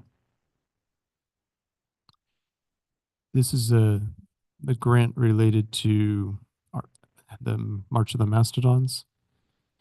We have one grant, and I'm not sure if we submitted a second because Veronica's away, but I think there was a second. I think we have a second application in. Yeah, we used the firm, right? We did, but I think we used it on this latest version. The second application was very similar to the first. This third application, I believe there's three. We tried for one, we missed it, we learned from that. We submitted another one, I think, before that check-in that was very similar to the first application. And then this latest one, we did bring in a grant writer to help us. And this is the one that was just submitted. So this is the Catalyst project that was submitted for about $1 million.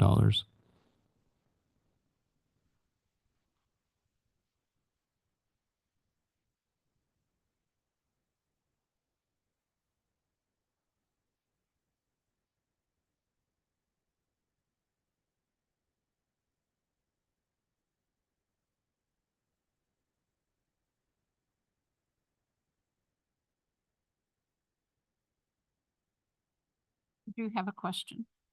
On item 20, which in the yellow, which is plant trees throughout the city through public outreach. I see that we are currently forming a list for tree planting locations. Have we reached out to the public yet to donate a tree?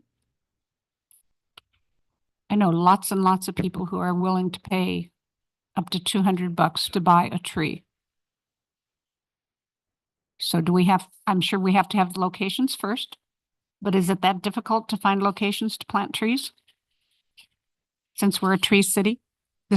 I'm just asking questions. No, these are good questions. I will check in with our staff and certainly pass along the opportunity to reach out to the community.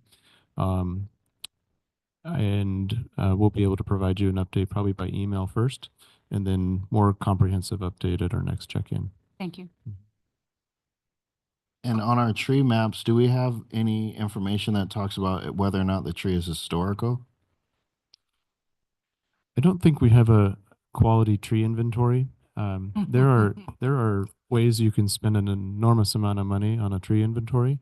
And interestingly, there are a lot of dollars, grant dollars that surround tree type inventories and tree, because the tree inventories also there are opportunities to create a database where becomes an educational opportunity for the community, for youth, etc. Can issue birth certificates to these trees and name them. There's a lot we can do in this space that can be pretty exciting.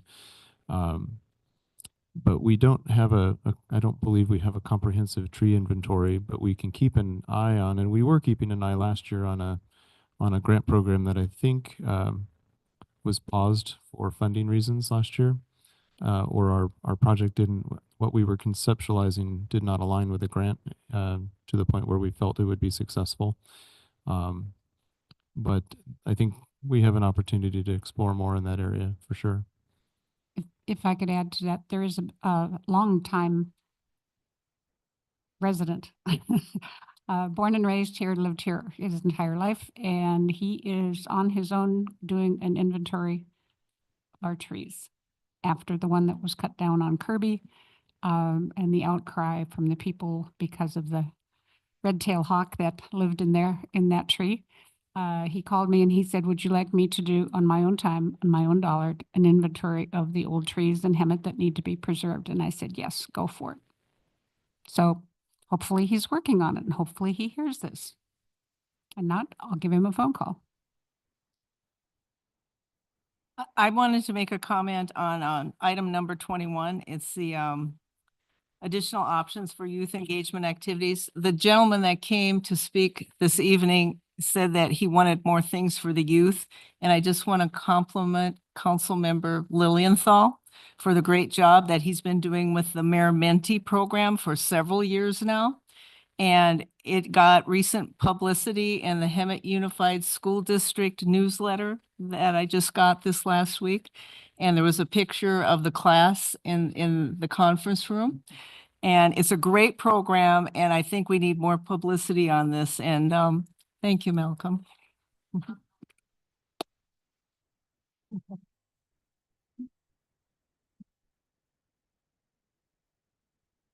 Okay. Thanks for the spotlight. Just briefly on back to trees for a second. The city of Cupertino has a remarkable website that if you're looking for one of the best tree inventories that we can find and engagement with the community, that the city of Cupertino is a model. I just wonder where they get their funding, but I imagine it might relate to something that grows on a tree, right? Moving into the red section, we do have an initiative number 29 on here, creation of a youth council. So that's something that the city clerk will be working with me on. We anticipate bringing that to you, before probably in the Q2 or Q3 timeframe. But these are relatively easy programs to launch. The challenge is the outreach and making sure we get enough applicants that want to participate in a program like that.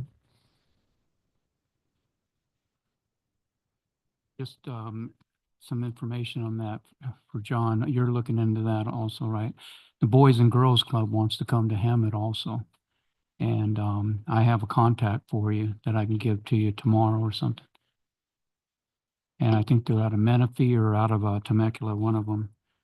But they're having a function coming up. And I'll get you that information also so you can talk to them, make contact with them. Thank you, Mayor.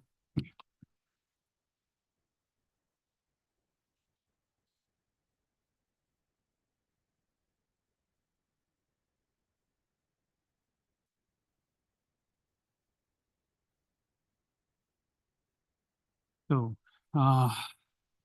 thank you for your presentation, sir. Council, do you have any comments or questions with that? Do you have a consensus to receive and file the Q1 update?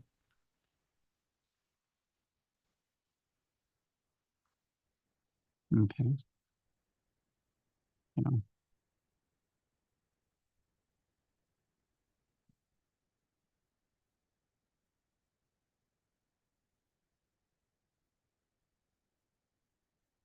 Move on to city and staff reports. Council Member Krupa.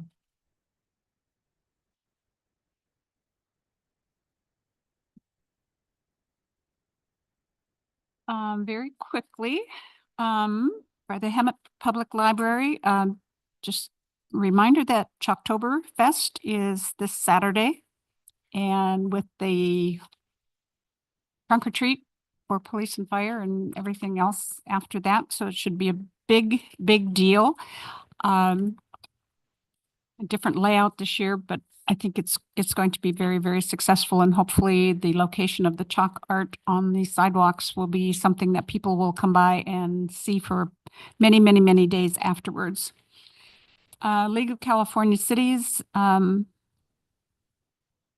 that could be a really, really, really long report because the conference was absolutely amazing. A lot of good breakout sessions and a lot of good information this year on a lot of categories, including transportation, the dire projections for transportation infrastructure in the state of California. And I emphasize the word dire. Going forward, RCTC, our meeting this last month, actually, it was right after the last city council meeting. We had a public hearing and approved measures of possible eminent domain for properties aligning the Mid-County Parkway and the Potrero Bridge in Beaumont. We approved the early payoff of the 2017 TIFIA loan to the federal government for the I-15 Express Lane project. We're paying off $174 million of the federal loan, but paying it off early will save approximately $100 million in interest payments. Also, the thing that really got a lot of attention was a report on the Climate Action Plan for Infrastructure in California. There will be a public hearing and joint meeting of CARB and the California STA in Riverside on November 7th. And if staff, I think I sent a notice to staff this afternoon that if they can listen in on that or attend that meeting, it's going to be hopefully productive, but I think it's also going to add to that dire category because both CARB and Cal STA are big fans of vehicle miles traveled and not spending another dime on any type of maintenance or expansion of highways to improve congestion. Their idea, since they're basically all from Northern California, it's like take the train, take the bus, ride your bicycle, and don't understand that Riverside County is actually quite rural. So that it's of real concern going forward. At the TNOW meeting, we had a report on rideshare programs that are offered to businesses and individuals. And that presentation, it's part of the rideshare programs with RCTC. And then there was just attended the opening of the West Side Police Substation, even though I got there late. It had a great tour of the facility, attended San Jacinto State of the City. Art and Culture had ad hoc had a debrief on the grant that we did not get and talked about how we can improve our grant funding for the next one on that, and helped with the other one, the Thrive one that came about, and attended the fire open house with Pulse Point, which is an absolutely excellent program that hopefully will gather some volunteers and people who know CPR and save additional lives in Hemet from people who are suffering heart attack. And that's it.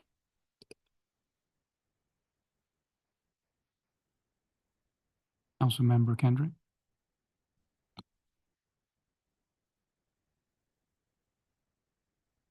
For the planning commission that occurred last week, they did have an item on there for the JD Fields warehouse. This project was smaller in scale, but there were a lot of questions and people showing up just because of the nature of the project. The planning commission spent a great deal of time taking testimony and asking comments of the applicant and staff, and that item was continued to gain more information, and we'll be going back to planning commission. I did attend the California League of Cities, again, attended some great sessions, primarily on CEQA, land use litigation and development agreements. And then I've attended quite a few events since the last council meeting, including the Banning State of the City, World Homeless Day, the Hemet PD substation, grand opening, the State of the City for San Jacinto. I did attend the Riverside Conservation Authority 20th anniversary celebration in Riverside at Hidden Valley Nature Center. And that was definitely a beautiful setting. Attended the fire open house on Saturday, the 12th.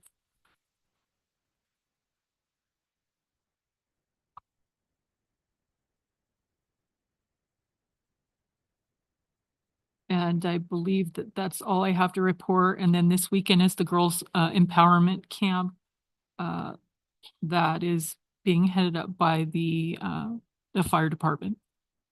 And that's all I have. Malcolm, Councilmember Malcolm Lilienthal. So I went to the same events that they went to, and then a couple of things I wanted to share with you guys. I at the League of Cities, there was a session called Building Vibrant Communities, Leveraging Partnerships for Fun and Engagement. And the emphasis was on the importance of sharing trust, vision, and power among community stakeholders. And so a couple of things that I took away from that is governments and partners often struggle to share risks. And that's usually the determination of why most MOUs are not created, because it seems to be an unequal risk distribution. And so if municipalities and other agencies like nonprofits and you could say like faith-based organizations, if they were to, because what happens, they said what happens is there will be an MOU created, a memorandum of understanding created between the two agencies, and then something will happen that creates like litigation or somebody got hurt or something like that. And then it's one organization saying, well, you guys are responsible for it because it happened with you guys. And the organization, well, it wouldn't have happened unless we had this partnership. And so then there's this back and forth on who's responsible for what. And so they did a good job at getting the Chamber of Commerce, the interfaith councils, the school districts, nonprofits, and they even had like cycling groups that were all in on these memorandum of understandings where they were trying to work together as a community, and everyone is a part of the whole risk thing. So working together, they created like something like an alumni association, because another thing that they were saying too was that when it comes to the succession of some of these organizations that are outside of the municipalities, like the nonprofits, that they don't have the ability to connect with the next organization. So then the organizations die off. And then because those organizations aren't as powerful, because the people are getting older and they didn't they didn't have successors, then the MOU falls through, and then it's the partnership between the municipality and the organizations, it just kind of deteriorates over time. And so they were talking about how they have these alumni associations to ensure that the succession rate doesn't decrease. And that was from the city of Rancho Cordova. And then I went to one with, they were talking about grants, like when you have a firm, and they were saying that contracting with grant writers should be viewed as augmenting what our general fund is already doing. So they were saying that what helps municipalities get these grants as well is when we're going after grants that obviously our general fund or whatever we're doing is already doing. And then you get more points like that because they can see that we have skin in the game as well, instead of going after grants like creating new programs and kind of doing these one-off things. So they were like, whatever the thing is that you're already doing, you should apply for grants that are aligned with that. And then also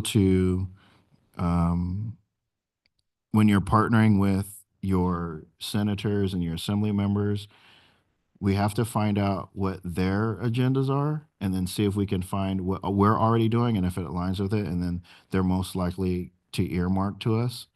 And these are just some of the recommendations that I think that we could take into consideration. And then identifying grants 18 to 24 months in advance was recommended to align with funding opportunities for city projects in cities should ensure that their priorities match the legislative or grant goals, and then contract out if needed to maintain transparency. So for example, if the city has a pavement or general plan that aligns with the legislative initiatives, those are things that we can highlight to help us score more points. But that's pretty much, oh, I don't know about you guys, but attending one of those homeless things over the past 4 years, I'm not hearing anything new. I don't know what you guys, but it just seems like none of us in the state of California knows what we're doing when it comes to homelessness, because I keep hearing the same conversations over and again, defining who's homeless, defining who's not homeless, mental health, and there's these, these comorbidity issues. And I don't, it just seems like we are all not trying to, we're trying to figure this out, but we're all stumbling because we don't really know what to do, because we just keep passing the same dumb information around. And it's heartbreaking to sit in these groups, listen to these people talk about what they've done in their cities, and the numbers just keep growing. Councilmember Peterson? I had the pleasure of attending many of the events that were already spoken about, so I won't belabor the point, but I'm going to talk about Boo at the Bowl. So this weekend, there's a lot of stuff happening in the Valley this weekend, and the Ramona Bowl always has Boo at the Bowl, and it's going to be quite different this year. So they're going to have one ticket for all of the events. So we always recommend that you get your tickets directly from Ramona Bowl, because if you go online, you have to pay a service charge and it'll cost you a little bit more. But it's this weekend, Friday, Saturday, and Sunday. And the pre-sale tickets are $10 direct or $12 at the bowl. And you get one time around for the trick or treat trail, unlimited access to the magic show, haunted house, carnival games, and more. And there's still time if you drop off 2 pounds of candy to 6 locations that are named on their website, you can get a free ticket for 2 pounds. So it's basically a wash. It's great. They're still looking for more volunteers that you can still sign up on their website as well. And all the volunteers get a free hot dog and drink. There's entertainment besides what I already mentioned, including a witch's dance that some have seen before. That's very popular, I guess. And this year, new for the adults, they're having a beer and wine garden. So I encourage everybody to try to get out there at least one of the days. I know there's a lot going on, but it should be a really good event this year. So thank you. Thank you. I looked all over for my report. I couldn't find it. I think my dog ate it.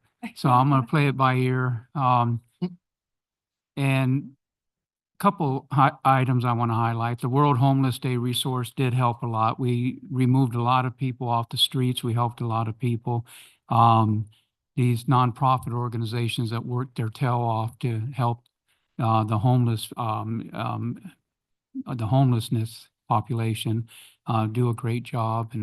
And again, there's been so much money spent on homelessness, but until we fix it at the top, we're not going to be able to fix it at the bottom. So everything starts at the top. So hopefully it'll change. I was able to go to the firehouse open house, or fire department's open house, and it was pretty good open house. They always have something great there, burning cars up, cutting them in half, and doing whatever. You think there was a riot out there, but everybody loved it. Thank you guys for what you do on that. One great thing that came out of it, the opening or the start of Pulse Point, which is I fixed it in my report, but I'll have to read it right here. But October represents the National Sudden Cardiac Arrest Awareness Month, and how timely it is for the launch of Pulse Point, an app on your phone geared to save lives.